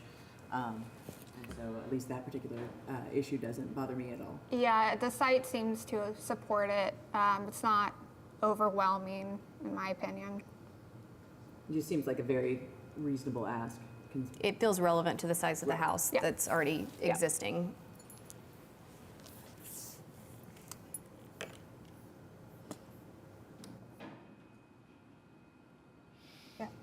That's all I got. Do we need to ask members of the public? I mean, if that's all y'all have, I can go ahead and. Do we I have think Klaus anybody did a in the good job. public? Yeah. Anybody else wish to speak to this? Okay, come on up. Would you mind stating your name and address for the record? Yeah, my name is Kevin Moore, 612 Northwest 42.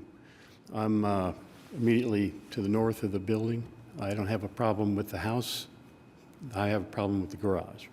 It's now going from a single story to a second, 2-story building overlooking my property, and I'm not a fan. Okay. Thank you.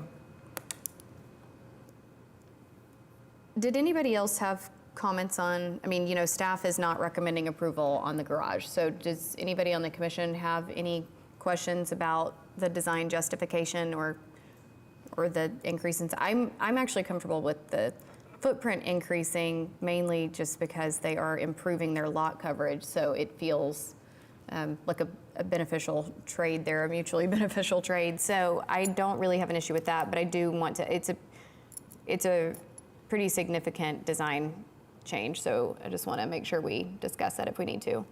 I don't know that I have a problem with changing the roof line of the garage. I do not like the window on the front Okay. of it, and I don't like the stairs on the back. Okay. I live at 612 Northwest 40th. Okay. If you would like to drive down and look back at my garage, which at one point went from a flat 3, kind of the earlier garage that Holly presented. It had a covered patio, a carport, and then a storage room all jumbled together. And we were able to obtain photos of the original and put that in. Yeah. And even Yeah. It wasn't quite as difficult a position with HP. Angela worked with me years ago because we weren't dealing with any historical structure, but we did mimic exactly what was there. Found a neighbor across the street that had photos from 50 years ago.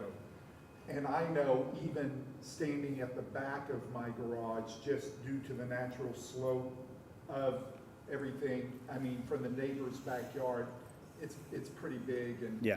we were cognizant of not Yeah. including a door, including stairs, and the access to my storage there is Yeah. inside the garage. Well, I certainly want to be a good neighbor to Kevin, and so I'll eliminate that back stair and get rid of the windows. Okay. Those were certainly nice things to have, but if they're at all going to interfere with the neighbor, I'll revise that. It's easy. Thank you. Yeah. Typically, we only allow the jump from 1 to 2 story if there are adjacent 1.5 or 2 story garages. Yeah. Is it truly a 2-story if it is, what I was Well- trying to capture is just storage space? Sure. in the I mean, even if mezzanine it's area. 1.5, just to grow at all in height, even 1 to 1.5, still typically needs to be some adjacent garages per the guidelines to help support that argument. Okay. Do you know if there are? I mean, we would probably need to see that documentation anyway. Yes. But I can get, there are, and I can get you Okay. those, but I think we could probably move forward on the addition and That'd be great. possibly continue the garage. yeah, we'll take another stab at the garage and come back and address that. Well, in that case, I will make a motion, I guess, on HPCA 25-00060 to approve, sorry, there's a lot of items. 1, 2, and 3. Yeah, 1, 2, and 3, approve items 1, 2, and 3 with the, So you have findings for an approval and findings for a continuance, if you want to pick with the findings for approval in the staff report, yes. And- adding the condition about the reveal. Yes, And about the windows, right? Yes. yes. Yep. Yes, to approve with the specific findings and conditions that you add the reveal, shift the downspout, and get with staff to make sure they have the correct window Great. specs. Okay, thank you. Do we have a second? Second. Thank you. All right, commissioners, if you would vote in Prime Gov, please.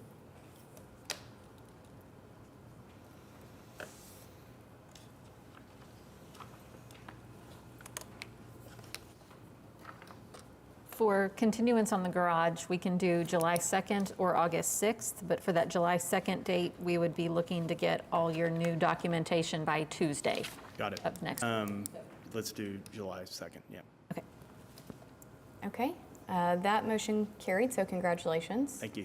And then we'll need to vote on the garage now. Yep, and then I'll make a motion to continue HPCA 25-00060, item 5, 4 and 5, to the July 2nd meeting. Okay, Second. all right, good deal. Thank you, guys. One more really quick thing for the garage next month. Would you send in some photos of the interior? Yes. Okay, Yep. That means I have to clean it out, though. sorry. Not really looking forward to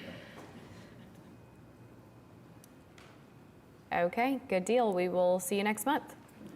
Does anybody need a break before, we have 2 big ones left, is everybody good? Okay. Okay, let's keep going. Okay,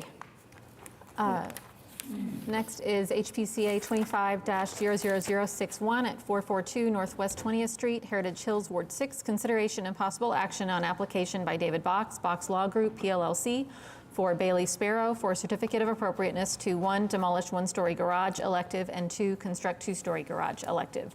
The commission saw a proposal for this exact same thing under a separate application a couple of months ago. The last time you saw it was March, I believe, March or April. April 2nd. That was withdrawn, so it wasn't denied. The applicant chose to withdraw it so that they could do more work on putting their application together, backup documentation for what they were requesting, et cetera. And they have now reapplied with the same proposal. Previously, I think staff had been supportive of, and I think generally in the discussion, the commission was in favor of approval for the demolition of the one-story garage based on its condition, based on reconstruction being infeasible without the loss of all or nearly all historic fabric, and based on the actual garage space not being an adequate size to park a standard-sized vehicle. So we have, I think, still recommended approval of the demolition of the garage. We've given you two options for the proposed new construction of the garage.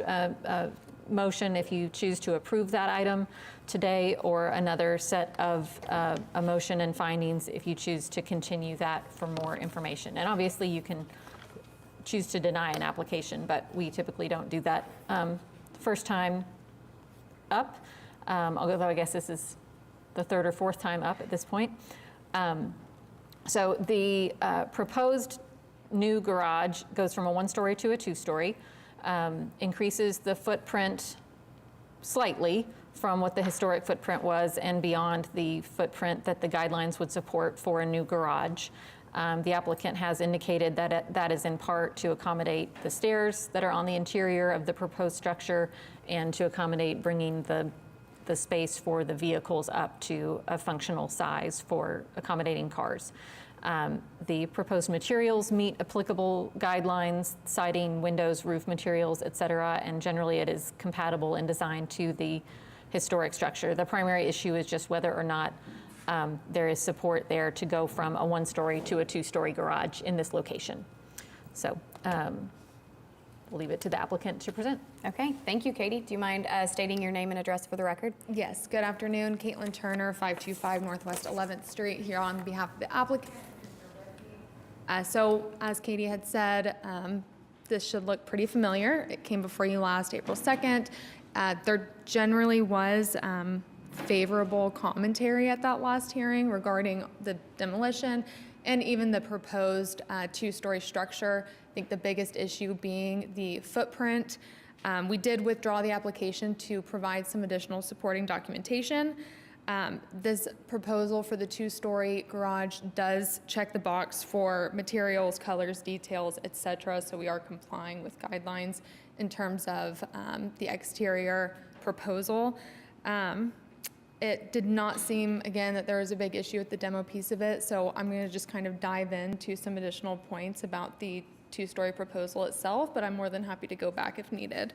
So I first want to just mention and emphasize that the proposed two-story structure is maybe one of the shortest, most shallow two-story structures that I've seen. It's 23 feet is the proposed height for the two-story structure.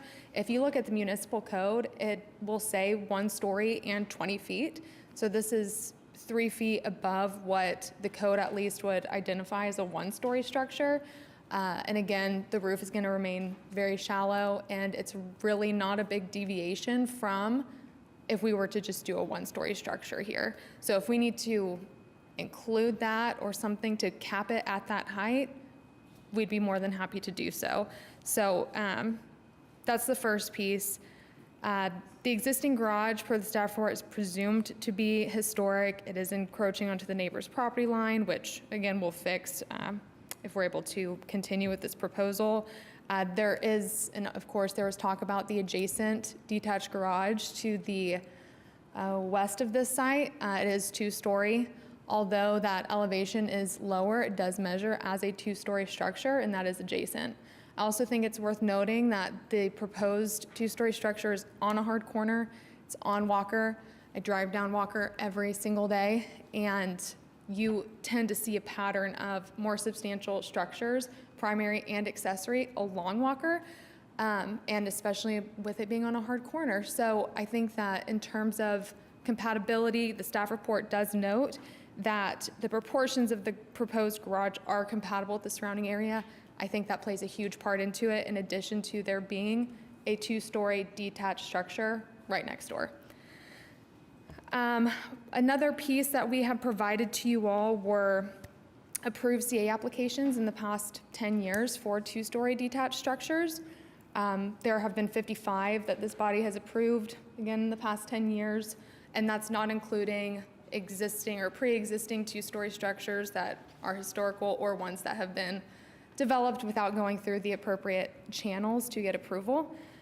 So just wanted to throw that out there. The staff report also points out a CA application that was approved at the end of 2024 that had very similar circumstances, as well as one in 2023. The one in 2023 didn't even have two-story on either side, but in terms of deeming whether or not it is appropriate, I think that those are helpful in the analysis to just show and reiterate that there are circumstances, especially I feel like in ones like this, where our proposed two-story structure is only 23 feet. It's adjacent to a two-story detached structure. And again, it's on a hard corner and on a pretty busy street, kind of a main street in Heritage Hills. So I know that there are neighbors here to speak. I'm happy to answer any questions that you all have before I sit down, but I can always come up after the neighbors express their comments. You said there was a two-story structure to the west of this property? Yeah, it's the west, right? It's the southwest. Southwest, Right there. yeah, right on Walker. It's There should be a So Kind it's of dug south out. of it, not west of it. southwest, yeah. Literally sorry. southwest. Yeah, it's right, I mean, it looks like it's kind of right on, there it is. Right on the property line or close to it, right on Walker. Maybe it's south, yeah. South, yeah. It does back up to this property, though. Do you know what the height of the existing garage is? The height of the existing garage, Like to the peak? Katie, do you have that information in your? I only saw an existing floor plan on the application. I mean, I do agree. I think, 22, 23 feet is pretty low for a two-story garage. So I do appreciate that. But I was just wondering what that jump was. I thought we had that in here somewhere. I will look for that and chime in when I come across that number. I don't have that off the top of my head either. I'm sure I can find it. I just have kind of, I think, a quick question. Obviously, there's been a lot of back and forth on this one. Yes. And it seems like, staff would generally support moving forward with your proposal, but we always want to be respectful of all parties and kind of hear all of that out. If the commission were to approve demo, but keep you at a one-story, would your client move forward with that, or would they just leave the existing garage? We would not move forward with keeping the one story.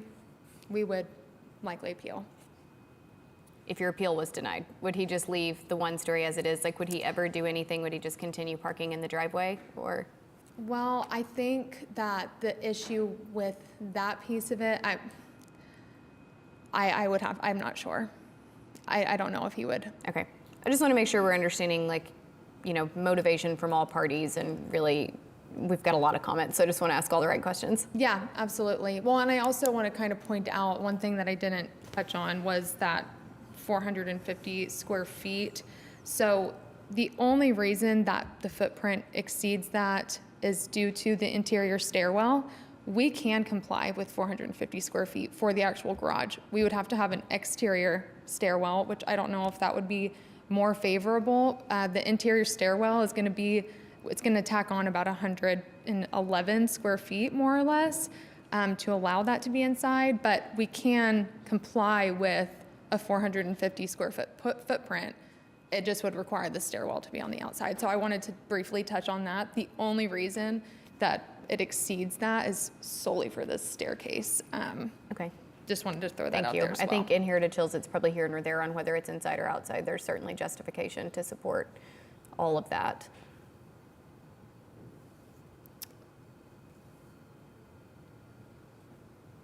No, I am not finding a dimension for the height of the, I think we might have had that in the previous packet, but it's not in what's uploaded here. Okay. I was just Typically, curious. It's a great question. Typically, a one-story garage like this with a low slope roof is going to be 14 feet, That was my guess, 12 14 feet. or 15. So we're at an 8-foot increase? Yeah. I'm sorry, that doesn't bother me. And I think that the views that are in this packet, you know, where they've shown, here's what it looks like existing, and here's what it would look like once it's built, you know, actually from the street. Like, that's not overwhelming to me. I think it fits within the site. It feels extremely secondary to the house, and 8 feet is just not much. And I know the argument is, you know, yeah, that other garage is 2-story, but it's built into the hill, so it's really like 1 story from the top of grade, but like code still defines it as 2-story, regardless of the grade. So it's hard for me to ignore that as, you know, as a reason, but that's just me.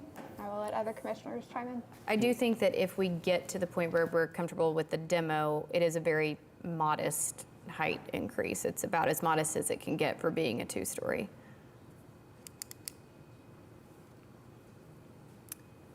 Does anybody have a hang up regarding the demo? Do we have questions about the demo? Why don't we start there? The neighborhood seems to. Yes, are we ready to move on to, okay, members of the public, come line up.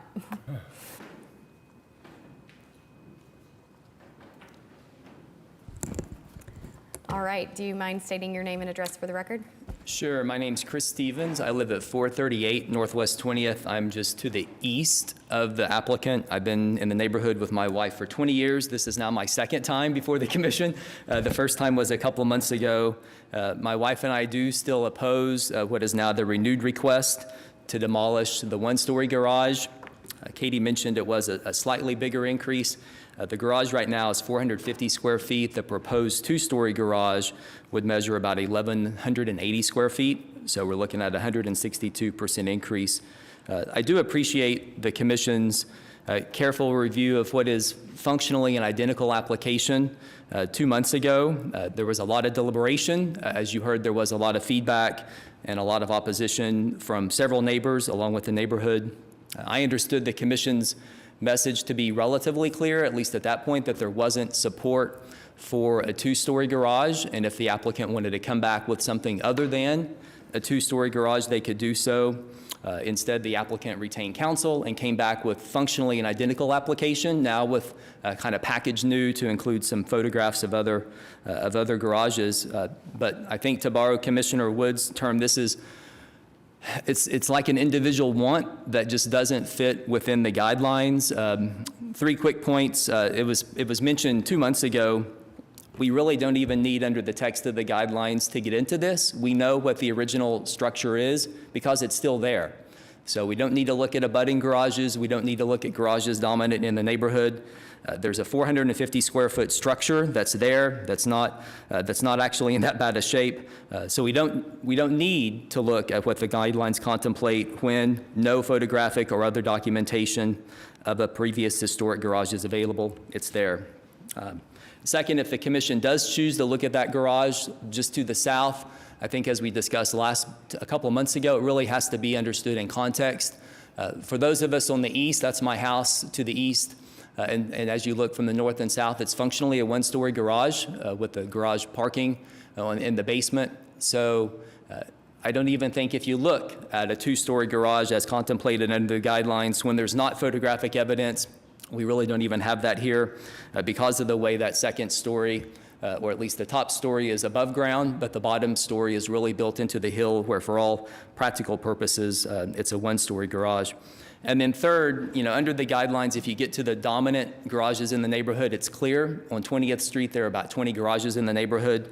The only other 2-story garage is on the far other end, in the 400 block of 20th, facing Hudson.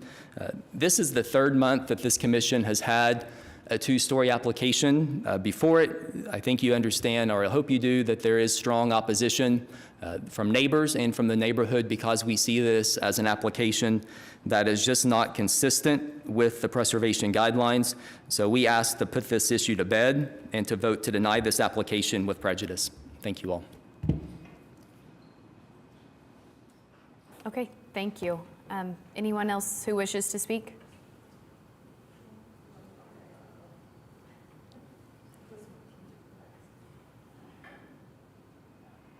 All right, come on up and state your name and address for the record.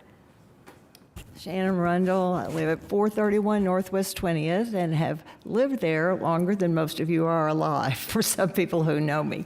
But I also sold real estate for years in the neighborhood, and I'm very familiar with the size of garages. On 20th Street, there is no other two-story garage. And our houses are the small houses in Heritage Hills. You know, a lot of people have a very large house. The house that we're talking about on the corner is not that large.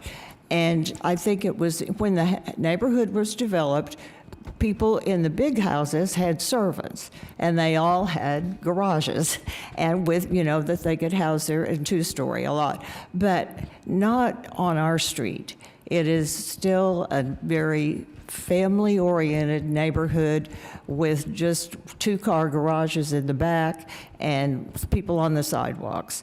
And it's just, this is just not appropriate because it doesn't go with the rest of the neighborhood in our part of the neighborhood. And I did think it was interesting that there were all those two-story garages all over, but that's not your street and that's not my block. And I know the neighbor directly across the street did write a letter last time. And it's just hard to understand why they need a two-story garage. It seems like a one-story, you know, and I do know that the people who lived there before put the cars in that garage all the time, and I don't think it's probably as dilapidated as they're saying. But anyway, does anybody have any questions of me? I don't have any That's specific it? questions. Okay. Thank you. I was waiting on you. Come on up. State your name and address. Marva Ellard, 1521 North Chartel Avenue. Takes a minute to write that down, doesn't it? I am the president of the Board of Directors of Historical Preservation, Inc., and I'm here to speak for our organization in support of the denial of the application for the two-story garage. As we spoke a couple of months ago, the ordinance is very clear on if we know what was there, then that's what we need to put back. And that's what we're asking for you all to do, is to put back something similar to what is there now. That's basically what we wanted to reiterate, is that that's our position on this, and we'd like to ask the commission to uphold the ordinance. Okay, thank you. Any questions for Marva?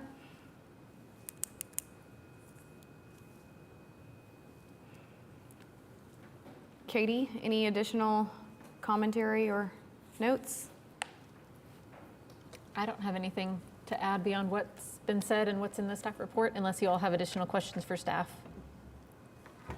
I do have a question for the applicant.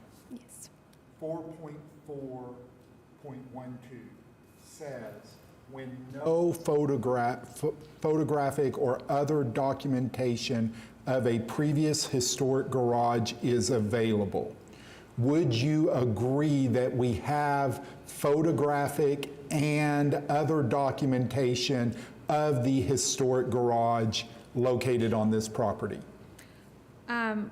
We do not, but I'll also point out that this is a presumed historic garage. There's also no evidence that this garage is actually historic. So you're saying that the garage that is currently on the property is not the original garage? Katie, do you have any other additional info? No, I'm not asking, I'm asking you. Are you saying that the current garage on the property is not the original historic garage? The staff report indicates that it is presumed historic, but they do not have that confirmed. That's what I have. Once That's my again, answer. may I ask you once again, is the applicant, is the homeowner saying that the garage that is on the property is not the original historic garage? It is original and it is presumed historic. Okay. That is what I have for you. Then I believe it ends there. It has to be replaced with the historic garage because we don't even make it to the next portion about an abutted, a two-story garage abutting the property. And so I think since we know what is there, we look at it here, we know what is there, that it cannot move past, according to that provision, to a two-story garage. But that May same I provision says, respond? or if located in Exactly. a block where 2-story or 1.5-story garages are dominant or occur on an abutting property. That's the same provision. But you have to get past the first part. When no photographic... or. Hold up. When no photographic or other documentation of his previous historic garage is available, comma. So we have it here, so you don't move further. It says a replacement garage may be 2 stories tall. But since we have photographic or other documentation of the original garage, and we do not have the applicant saying that the garage that is there is not the original garage, then we stop at the comma. You only move past the comma in readings of rules and statutes and regulations if we don't have the photographic evidence of the original garage. So a replacement garage may be 2 stories tall when the original or historic garage was 2 stories. But here we have the applicant essentially agreeing that the garage there is the original historic garage. So you only move past the comma if you don't have the photographic or other documentation of a previous historic garage. So there could be, every garage around this could be 2 stories.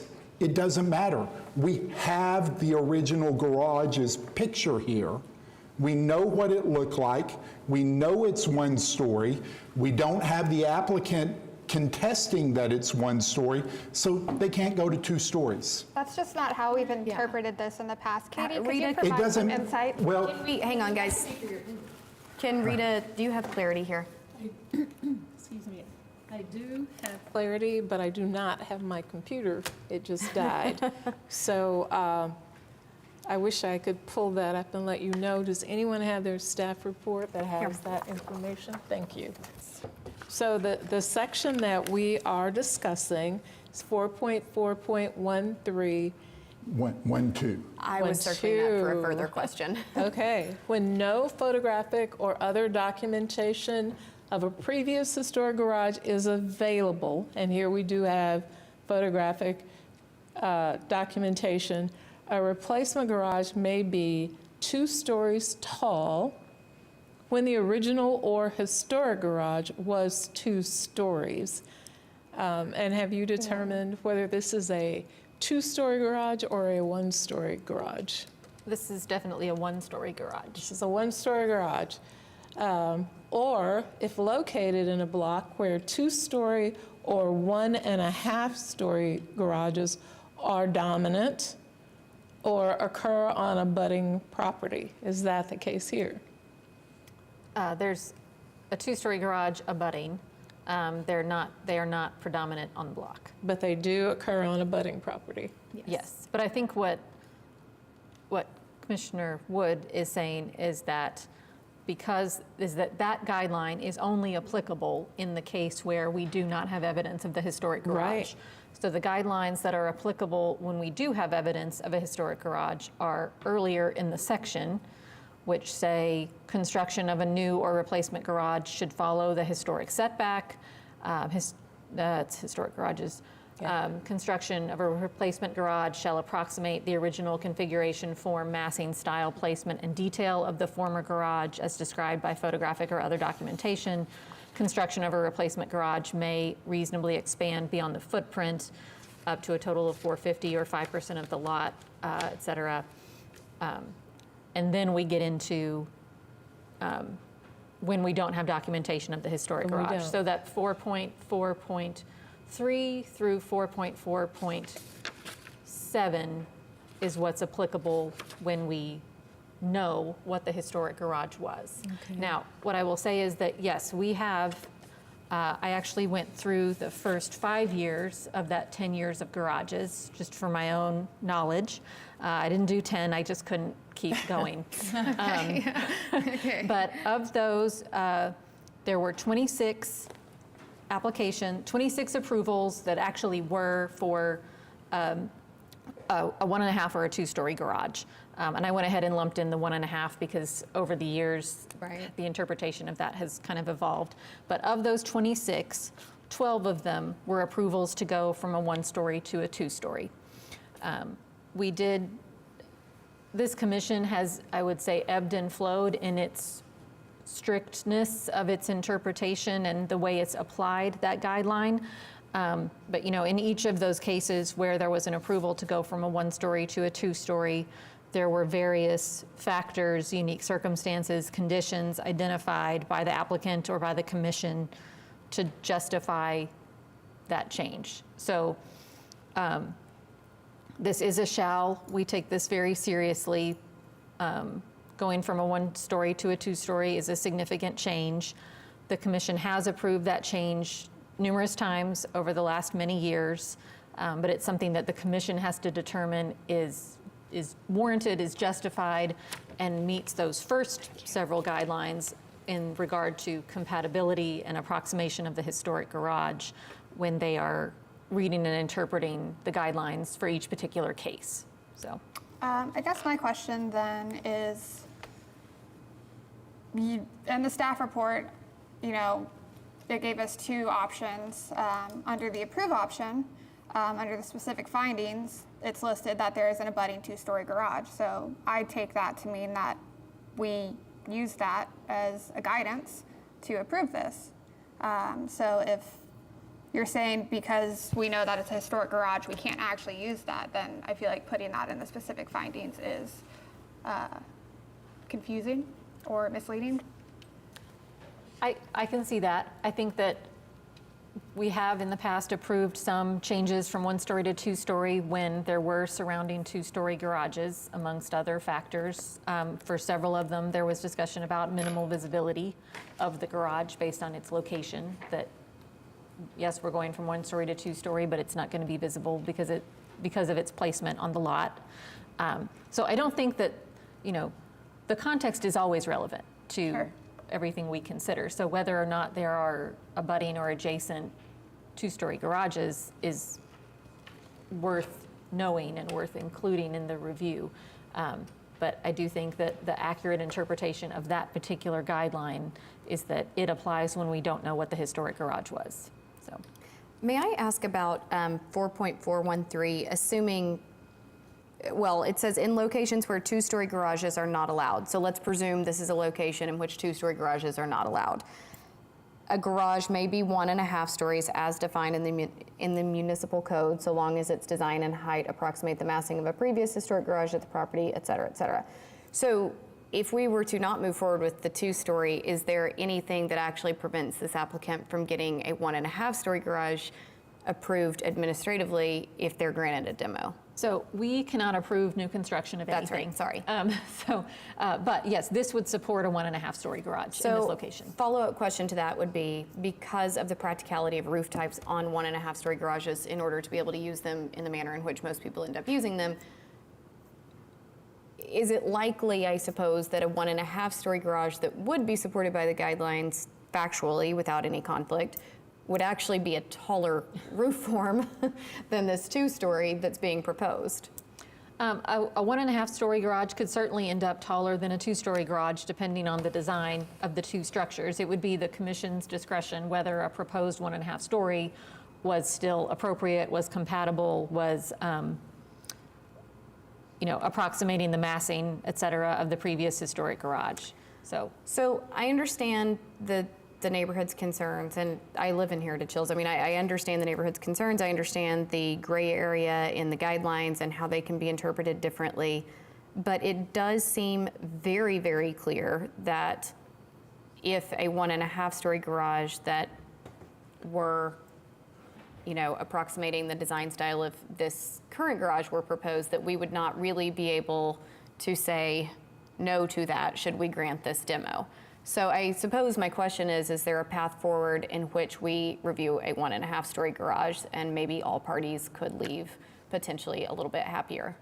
I know that a 1.5-story was discussed at the last meeting, and as you mentioned, the height could exceed what we're actually proposing. It also, we absolutely are going to be still seeking the 2-story. We want that space above. With the 450 square foot footprint, that just allows for 2 cars to park there. Nothing else, no storage or anything of that nature. And I know they're wanting to utilize the second story as well. So with that being said, we want to keep the request at 2 stories, again, indicating that this is a 23-foot tall 2-story as opposed to a potentially taller 1.5-story. So I understand what you're saying. I just feel like what we're actually proposing is a lot more compatible, and the height is the concern. This just makes more sense if that is ultimately the concern, what we have in front of you today. I hear that loud and clear, and I think practically speaking, a 1.5-story is going to come back probably as taller as this one.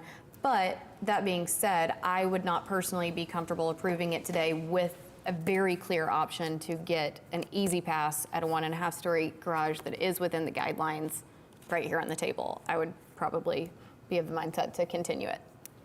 Yeah, I don't think what I'm hearing is a continuance kicks the can. It's an approve or deny so that they can move to the next step. Yeah. Is what I'm hearing. Looks like you have another speaker. Another speaker. Well, a return speaker. Okay, coming up. Does he need to restate his name and address? Okay.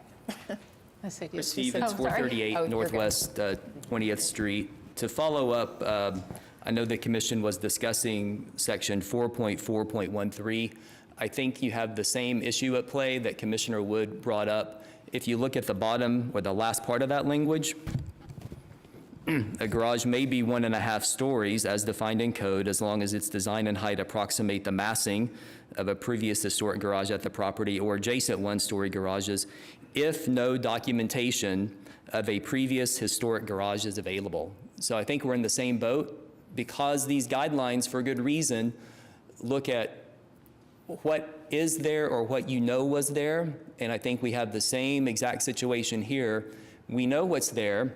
We basically had a concession that the historic garage is still there.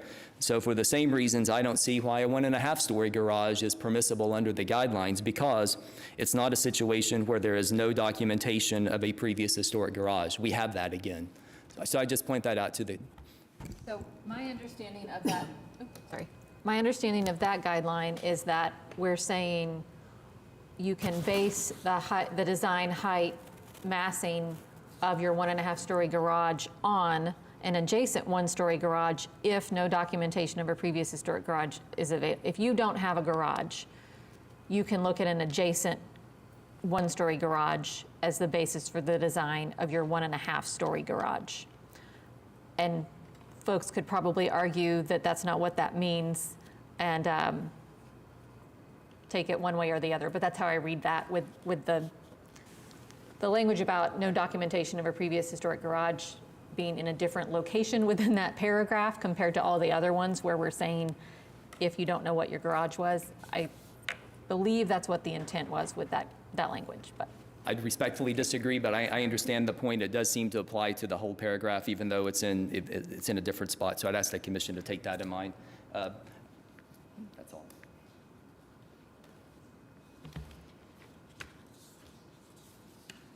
And if I can just make one comment kind of in response to that guideline, that provision,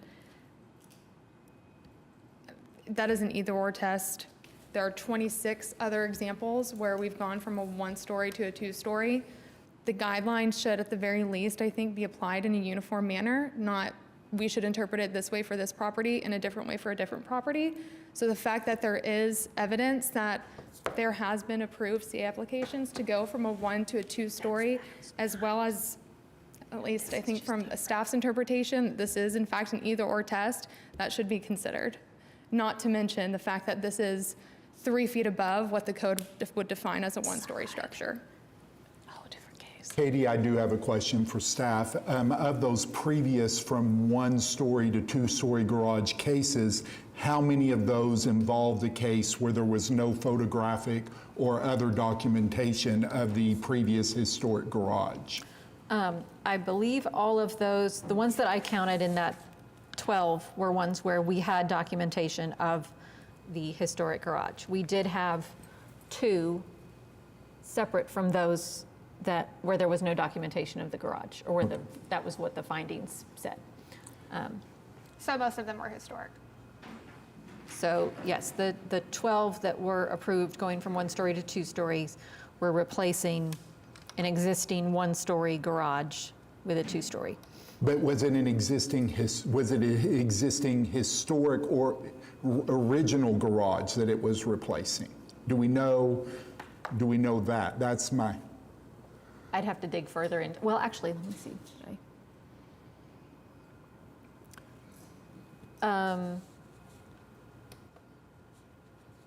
I think it may be a mixture. I know some of them were historic, but I did not dig that deep into each of the cases. Okay. May I ask a question of the neighborhood? If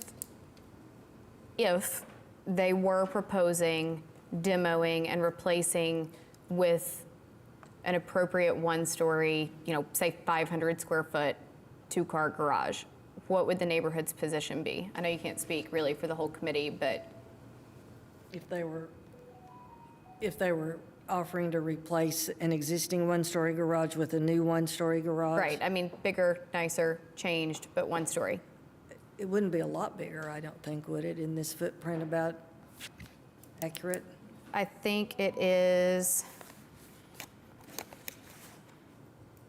I don't know, I thought I wrote it down. I thought it was. I think I said the last time we talked about this, what was that, a couple of months ago, that we would support that. So I do think it's a really, really, really modest 2-story garage.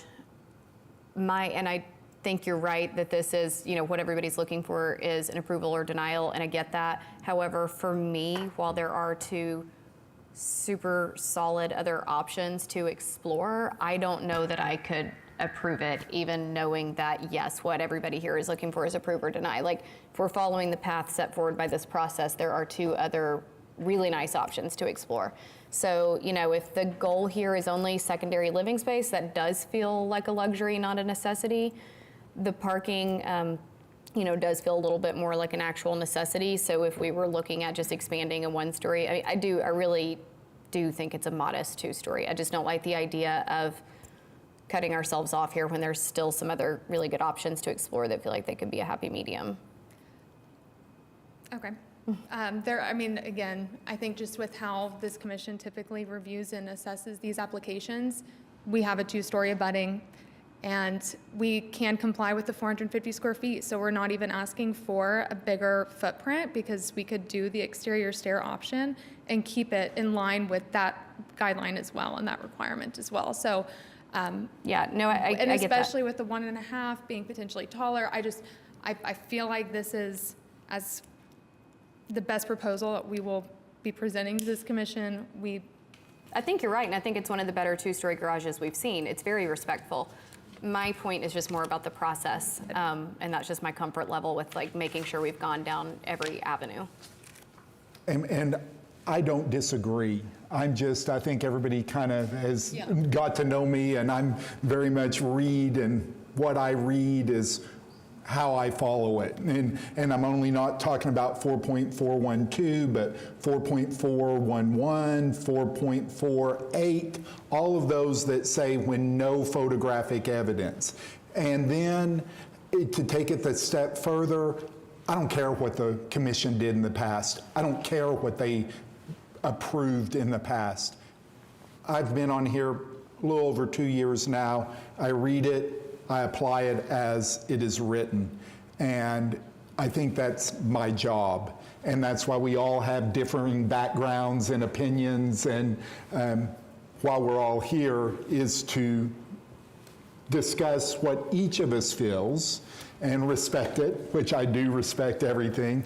But I just feel like once we start disregarding what the regulations say, what the guidelines say, then we start opening it up for some real lengthy meetings and some crazy applications to start coming in, and I'm just not in a position to do that. And also, being a criminal defense attorney, I wish that works where, oh, so-and-so, they've been doing that for 20 years, but my client's charged, so just dismiss the case, you know? And I absolutely respect your opinion. Luckily, this is very different from criminal defense. Yeah. But I do think it may be worth for the municipal counselor's office to weigh in on the interpretation of 4.4.12.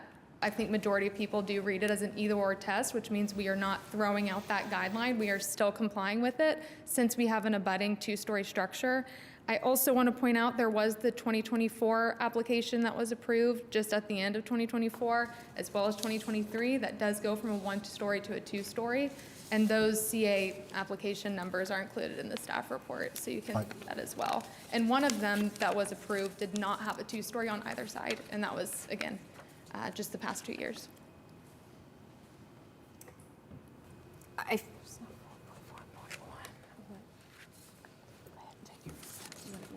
But Sorry, guys, we're going to take a 5-minute recess, actually. Okay. Oh, that's why we're doing it. Yeah.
Okay, guys, let's go ahead and get started again because I know we're running really long. All right, do you mind calling roll again? Jordan. Present. Let's see here. Gaines. Present. McBride. Present. Ramey. Present. Whitley. Wood. Present. Quorum. Okay, so picking up where we left off, anything from the counselor's office? I would just say that the guideline is clear. It describes what happens when you have a garage that is one story or adjacent to other garages. I think you have a decision to make. I can't say more. Okay. I feel that we probably need to go ahead and vote on this, whatever that looks like for you all. So if somebody wants to make a motion, let's just go ahead and get on with it.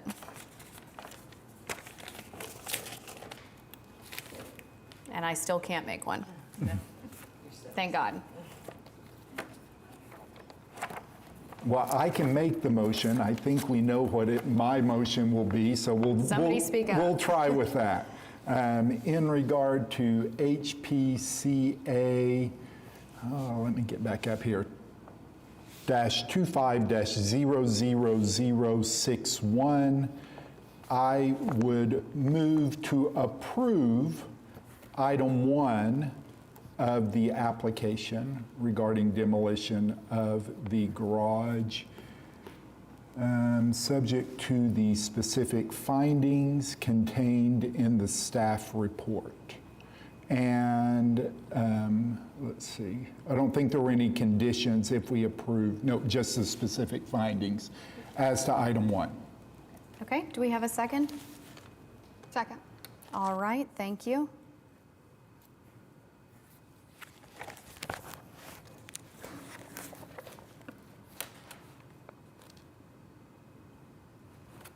Okay, the motion carries. The garage is approved for demo. And I'll take a stab at this. As to HPCA-25-00061, I would move to deny item 2, construct new 2-story garage on the property. Do you have any specific findings? My finding would be that we have documentation that the existing historic garage is a 1-story garage. Commissioner Wood, with prejudice or without? Without.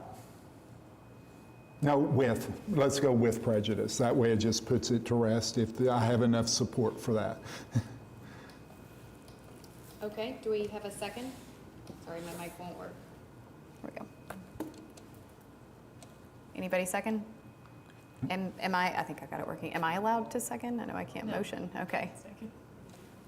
And Keith, you're updating that, right? Oh, okay, so to be clear, we do not have a second. I'll second. Okay, we have a second. Thank you. If you would all vote in PrimeGov, please. Okay, that motion carries, so the 2-car garage is denied. Or 2-story garage, I'm sorry. It's been a long discussion. Okay.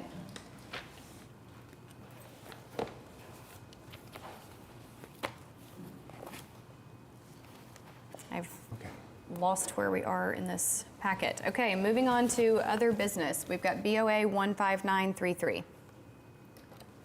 This is at 704 Northwest 27th Street, Paseo, Ward 2. This is consideration and possible action on an application by John Vu to request a recommendation from the Historic Preservation Commission to the Board of Adjustment regarding an application for a special exception to allow for home sharing. This is one that is in HL overlay, so it does not have to be the applicant's primary residence. They did not have to be on site at the time of rental. We have provided a recommendation of approval to recommend approval to the Board of Adjustment. Okay, great. Do you mind stating your name and address for the record? 912 Northwest 25th Street. Thank you. Commissioners, any questions? Any comments from the public? How about a recommendation? I'll move to recommend BOA-15933 for approval. Second. All right, thank you.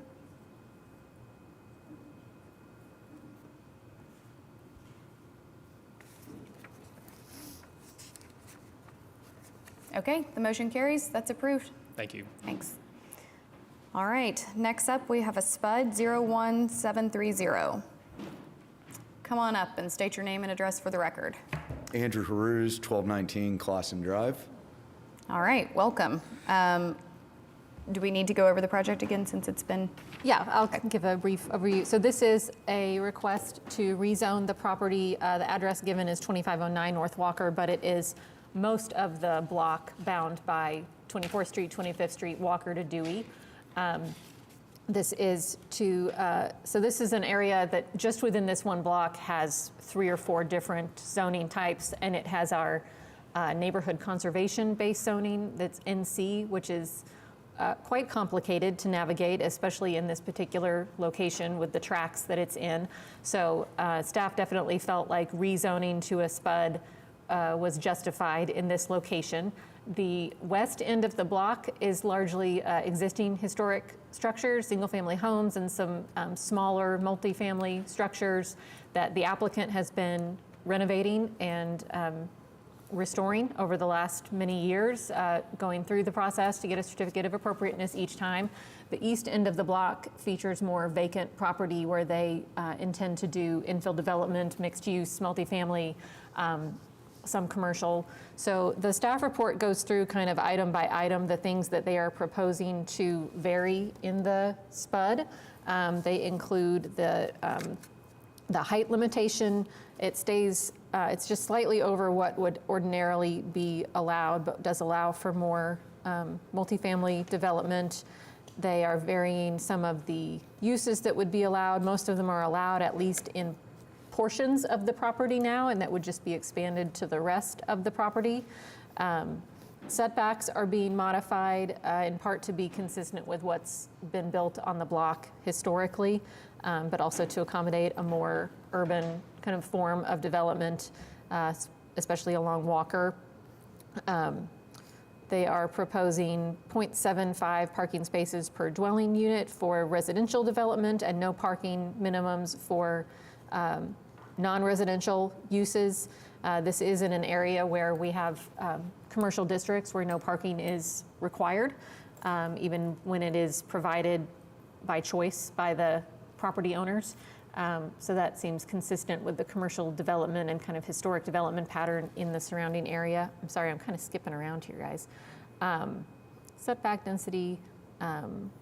This, I think the most important thing for staff with this is that it retains a historic landmark overlay. Anything that gets built on this site, anything that needs to be demolished on this site, anything that's being redeveloped is going to come back through the commission for a certificate of appropriateness prior to that work being done.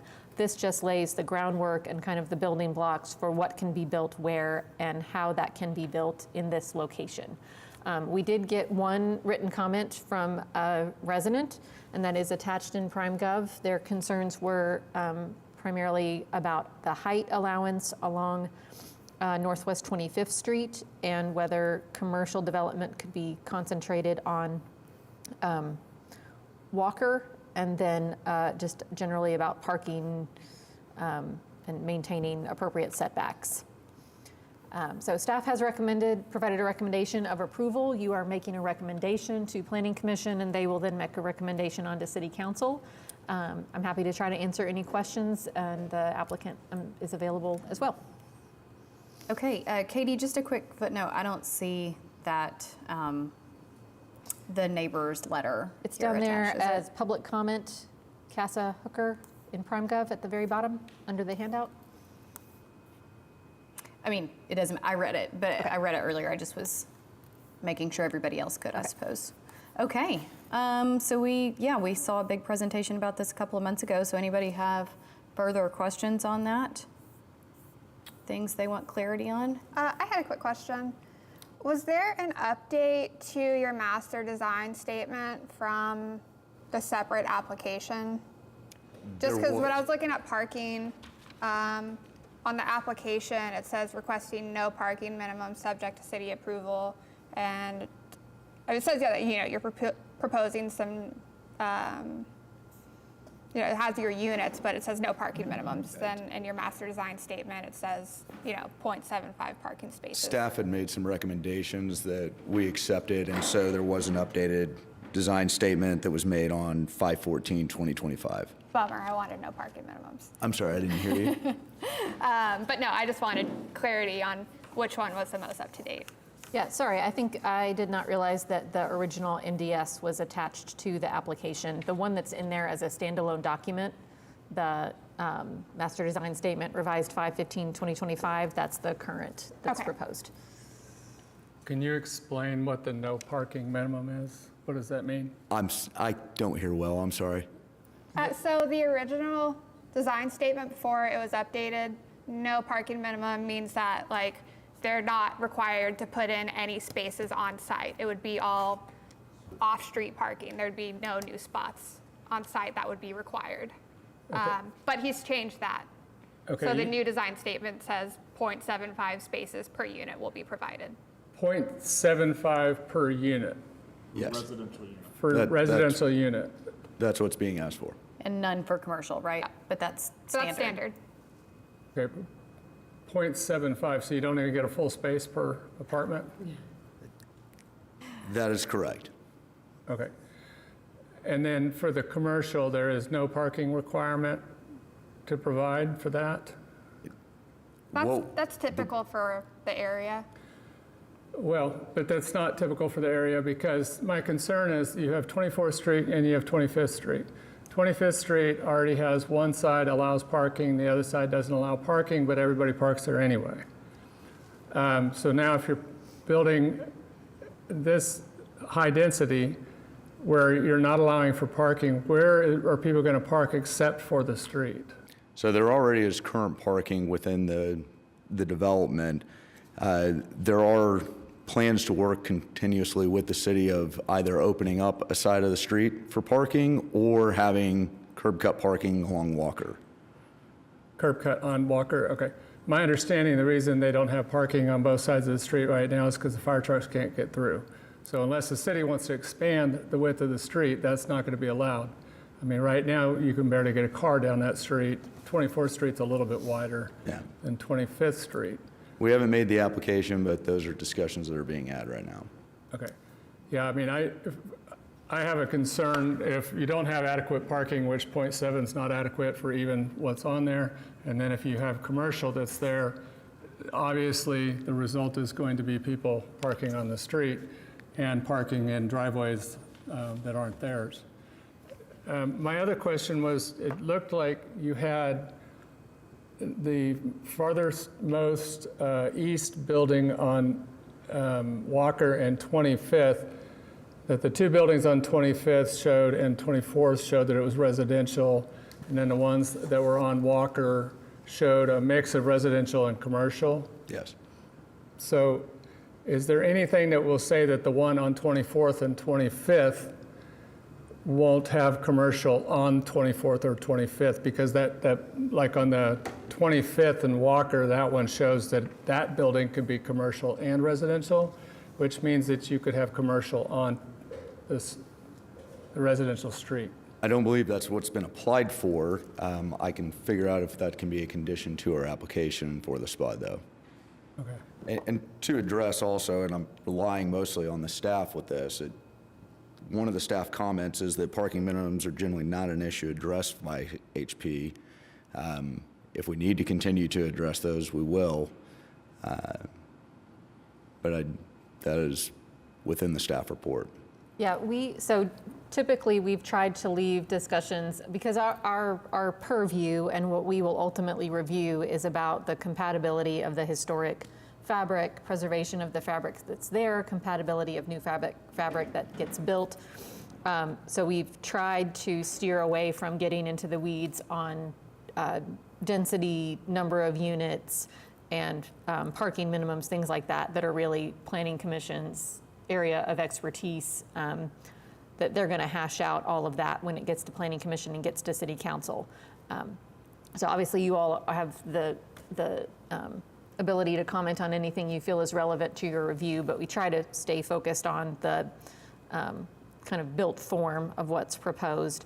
To the comment about where commercial is allowed, as it's written, all of the uses that the SPUD would say are allowed everywhere in the SPUD. There are ways to further restrict that within the language of the SPUD if that's something that's deemed necessary. That could be a condition of the Commission's approval if there's concerns about where certain uses are proposed. And I hesitate to be that restrictive because there are a bunch of different flavors of commercial. And there could be a very appropriate commercial use for 25th. I don't know what that is, but if you strike it out, you just completely remove that option. Well, It could also be an inappropriate use, so it cuts both ways. there are also plenty of examples along 23rd, where it's more between 23rd and 24th, but so much commercial that faces whatever the north-south street is. I know we're one block north of that, but I think, it makes sense for me to have that commercial facing Walker to continue that. I wouldn't necessarily want to restrict it either. I mean, I work above Tower Theater, so 23rd and Walker. I drive past this every day. I think this is going to be a great development for the area. Regarding parking, there's so much angled on street there. There's that big lot on the southeast corner. I'm just not worried about it. It's an urban area. So I'm not going to suggest any, revisions to that in the SPUD personally, but. Yeah, one thing I'd like to add, just kind of as a footnote to that, is we have discussed parking endlessly at times for SPUDs, but it's been really a product of neighborhood concern. We're not really getting this big mass turnout with a bunch of people raising red flags over it. I think we had that dialogue specifically in Paseo, just because their neighborhood was very concerned about what that was going to look like. So without, with the absence of that, it's indicative to me that the people surrounding are not largely as concerned. And contextually, other projects are buried within the neighborhood. This is in a very commercial appropriate location. And I am in full support of the height, the density. I wouldn't restrict that further. I mean, 40 feet is not that tall. No. Residential houses can be 35 feet. So for a commercial product, I think this is very appropriate. In all honesty, that is my neighborhood, and so it is a concern of mine. And parking is my greatest concern. Also, as David said, I don't want to restrict it, but I also, on allowing anything, then that means that across from my front door can be anything. And we've seen a lot of businesses go in that neighborhood that have been great. We've seen a lot that have gone in that have been horrible. And we have some trends in the business community in downtown Oklahoma City that have not been good for our community. And I don't want to see any more of them, especially outside my front door. I right now frequently lose my parking spot. And so that's my concern. I think it is appropriate to discuss parking because this is a residential area, and the historic fabric of that residential area is a concern of mine. And that's, from the historic standpoint, that's my concern. What happens on Walker, even what happens on 24th, is different to me because this is encroaching on the residential side. Well, while I do appreciate your individual concern, I'm not sure that's what's being placed before you as a commissioner. And so what we would say is that the uses are clearly defined, what is allowed for. We have worked for a significant period of time with staff to tailor those down to where it is something that can be integrated, to where we do have similar uses around this area. As we know, there's commercial development all along 23rd. There's commercial development in the Paseo itself. We believe we're being consistent with that. So a question, and I don't know the municipal code memorized. Is 0.75 the city standard, or is that under? That's under residential. So current code would be 2 parking spaces per dwelling unit or 1.5 spaces per a 1-bedroom or studio unit. And then for non-residential, it varies depending on the use. Now I can't find my actual document that has this. Let me see. So the NB base zone that they have requested to rezone to, I believe, does not require any parking. And NC, it just varies by, I think, the use, like other commercial districts. Because I think it's worth noting that the value of reducing the parking requirement means that the developer doesn't have to fill that entire site with surface parking. So it gives them the flexibility to do a higher quality product. Marva, can you speak to why it's under 1 per residential unit? Well, you know, our main goal Marva, with, do you mind stepping over in the mic? Thank you. our main goal with that property is to create housing with compatible commercial uses. And so we do think that one of our target markets there is seniors and young professionals or people who are getting their first jobs. And so we think there will be a lot of single occupant units there. We're not building big units. We plan on building smaller units, mainly predominantly 1-bedroom. So our focus, to address Commissioner Gaines's comment, our focus on 25th is residential until you get up to the Walker Corner. Now, as we've learned going through this process, you don't want to pin yourself down to every little bit of minutia on what we might do. But as you all mentioned, and as Commissioner Whitley's mentioned, is 24th is a different duck. It is just an unusual street any way you look at it. We're surrounded by commercial. And so we do think there could be a possibility at some time, although right now every one of those houses is occupied residentially. The duplex on Dewey is residential. What we call the multiplex on 24th, all residential tenants.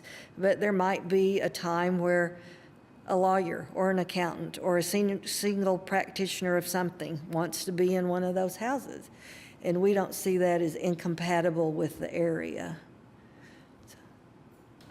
I guess my question is on the parking. Basically, the math checks out where every 3 units you have 2 spots available. So, I think the market, when you develop the product, you'll probably solve that because it may not be marketable to not have a parking space. And we're hoping to have tenants that don't have cars, that do ride buses, that do ride bicycles, that do work in the area and can walk to work. We're hoping for that, but we do understand what the concerns are, and we are trying to find ways to address our options as we go along. Okay, so the logic behind requesting a lower parking requirement on the residential is just to give you that flexibility to kind of find out what that market research ends up being. Yes. Oh, I appreciate that. I just personally think we need more housing than we need parking, so I support it. Any other questions of Mr. Haruz while he's here? Members of the public who wish to speak? I'd like to speak. Yeah, come on up. State your name and address. Yes, my name is Tom Winfrey, and I own the apartment building just to the north. Okay. Across 25th Street. It's an eightplex there. Do you mind stating that address really quickly? Do what? The address. 2601 North Walker. Thank you. Yeah, it's an 8-unit, small apartment building there. And I would like to know what the definition of a commercial development is. I mean, that seems like that's a little bit vague. Because I would hate for something like the pump, for example, to come in right across the street from a residential building like the one I own. It'd be very disruptive to the peace and quiet of the tenants living there. And of course, I would worry also a little bit about the inadequate parking because I would find people probably possibly trying to park in the parking lot to the west of my building, which I already do find from time to time, people parking there unauthorized. So I would like some clarification on what the commercial mix, what does that mean? Do you mean what is their intent or what are the restrictions? I guess both. Okay. Well, I'll let staff speak to restrictions and applicant speak to intent. How about that? So I'm going to put up on the screen here the uses that the proposed SPUD calls out as permitted. So community garden, rainwater harvesting, roof garden, these are all urban ag uses that the code allows. Dwelling units and mixed use. Live-work units, those are similar but not quite the same use that you can live and work in the same structure or the same unit. Multifamily residential, that's what your property is.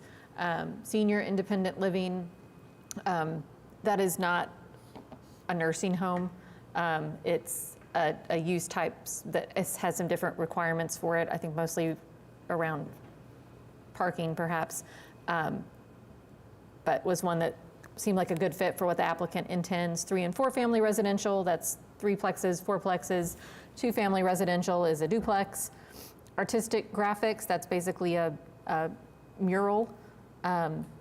Administrative and professional office is what it sounds like. Parking lots, convenience sales and personal services. Do you remember what exactly that includes? The convenience sales of personal services? No. Computer. I think that one is kind of like, Barber shop. I think so, or like a salon type place, but I think it's just like it sounds. Anything that would be convenient for people who live in that area. So that could be a barber shop. It could be. Could it be like a bodega? It could be anything that's convenient for those who live nearby. yeah, I think that's officially retail. But then, so eating establishments, sit-down alcohol permitted. So that is a sit-down restaurant with alcohol served. Medical services, general, and then participant recreation and entertainment indoor. That would be something like a gym.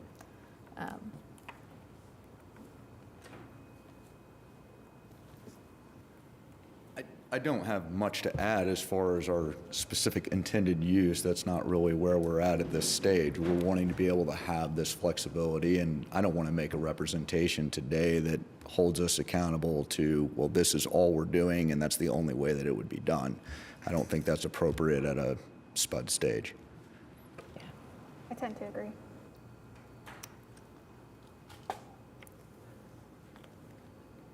Did that answer your questions or?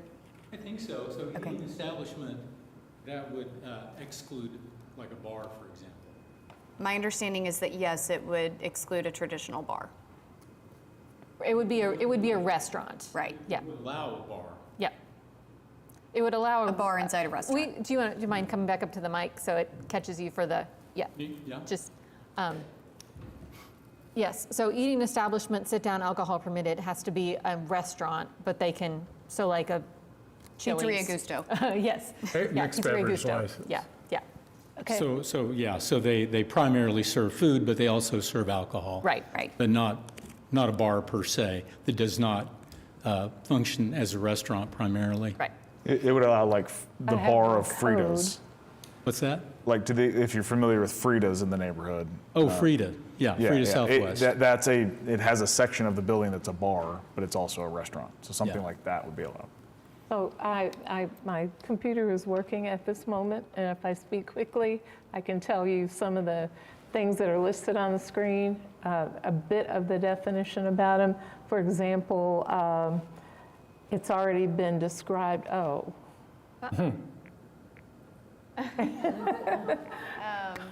well, I guess I won't. I can pull it up. Following her. I can pull up the code to get the definitions of uses. Are there other questions for? That's what I had pulled up. I was just trying to look at the She was list. trying to compare and contrast between the list you had on the screen and what she has in the code. That I had, sorry, forgot I was sharing my screen. Let me go back to Okay. this. There, okay. Okay, well. We're back. All right. As listed, and, well, I thought it said 8130 was the. We have 8150. Okay. I don't believe we have an 8130 unless it was on that next No. scroll.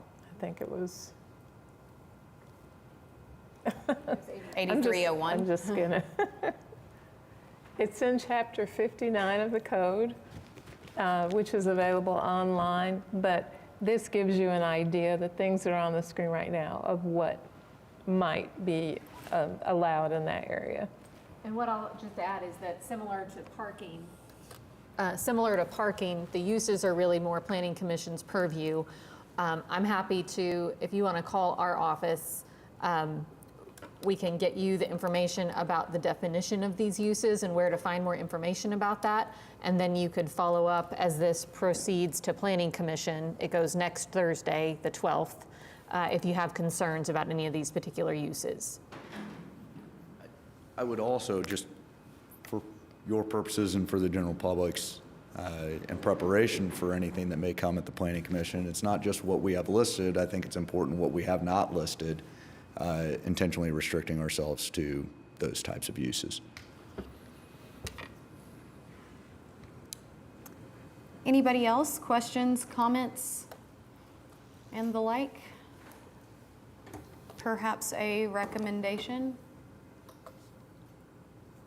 If there are no more. Yeah, I'll go Comments or ahead and make commentary? a recommendation for SPUD 01616. It's recommend approval. 01730. It's 1730. Sorry, that's a typo in the staff report. Oh. Okay. It's on the agenda right, and it was noticed right. So SPUD 01730 for recommendation to Planning Commission with the specific findings noted in the staff report. I'll second. All right, great. Y'all can now vote in PrimeGov.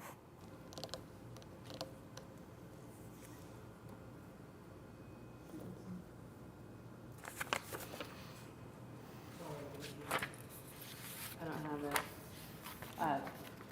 Yay.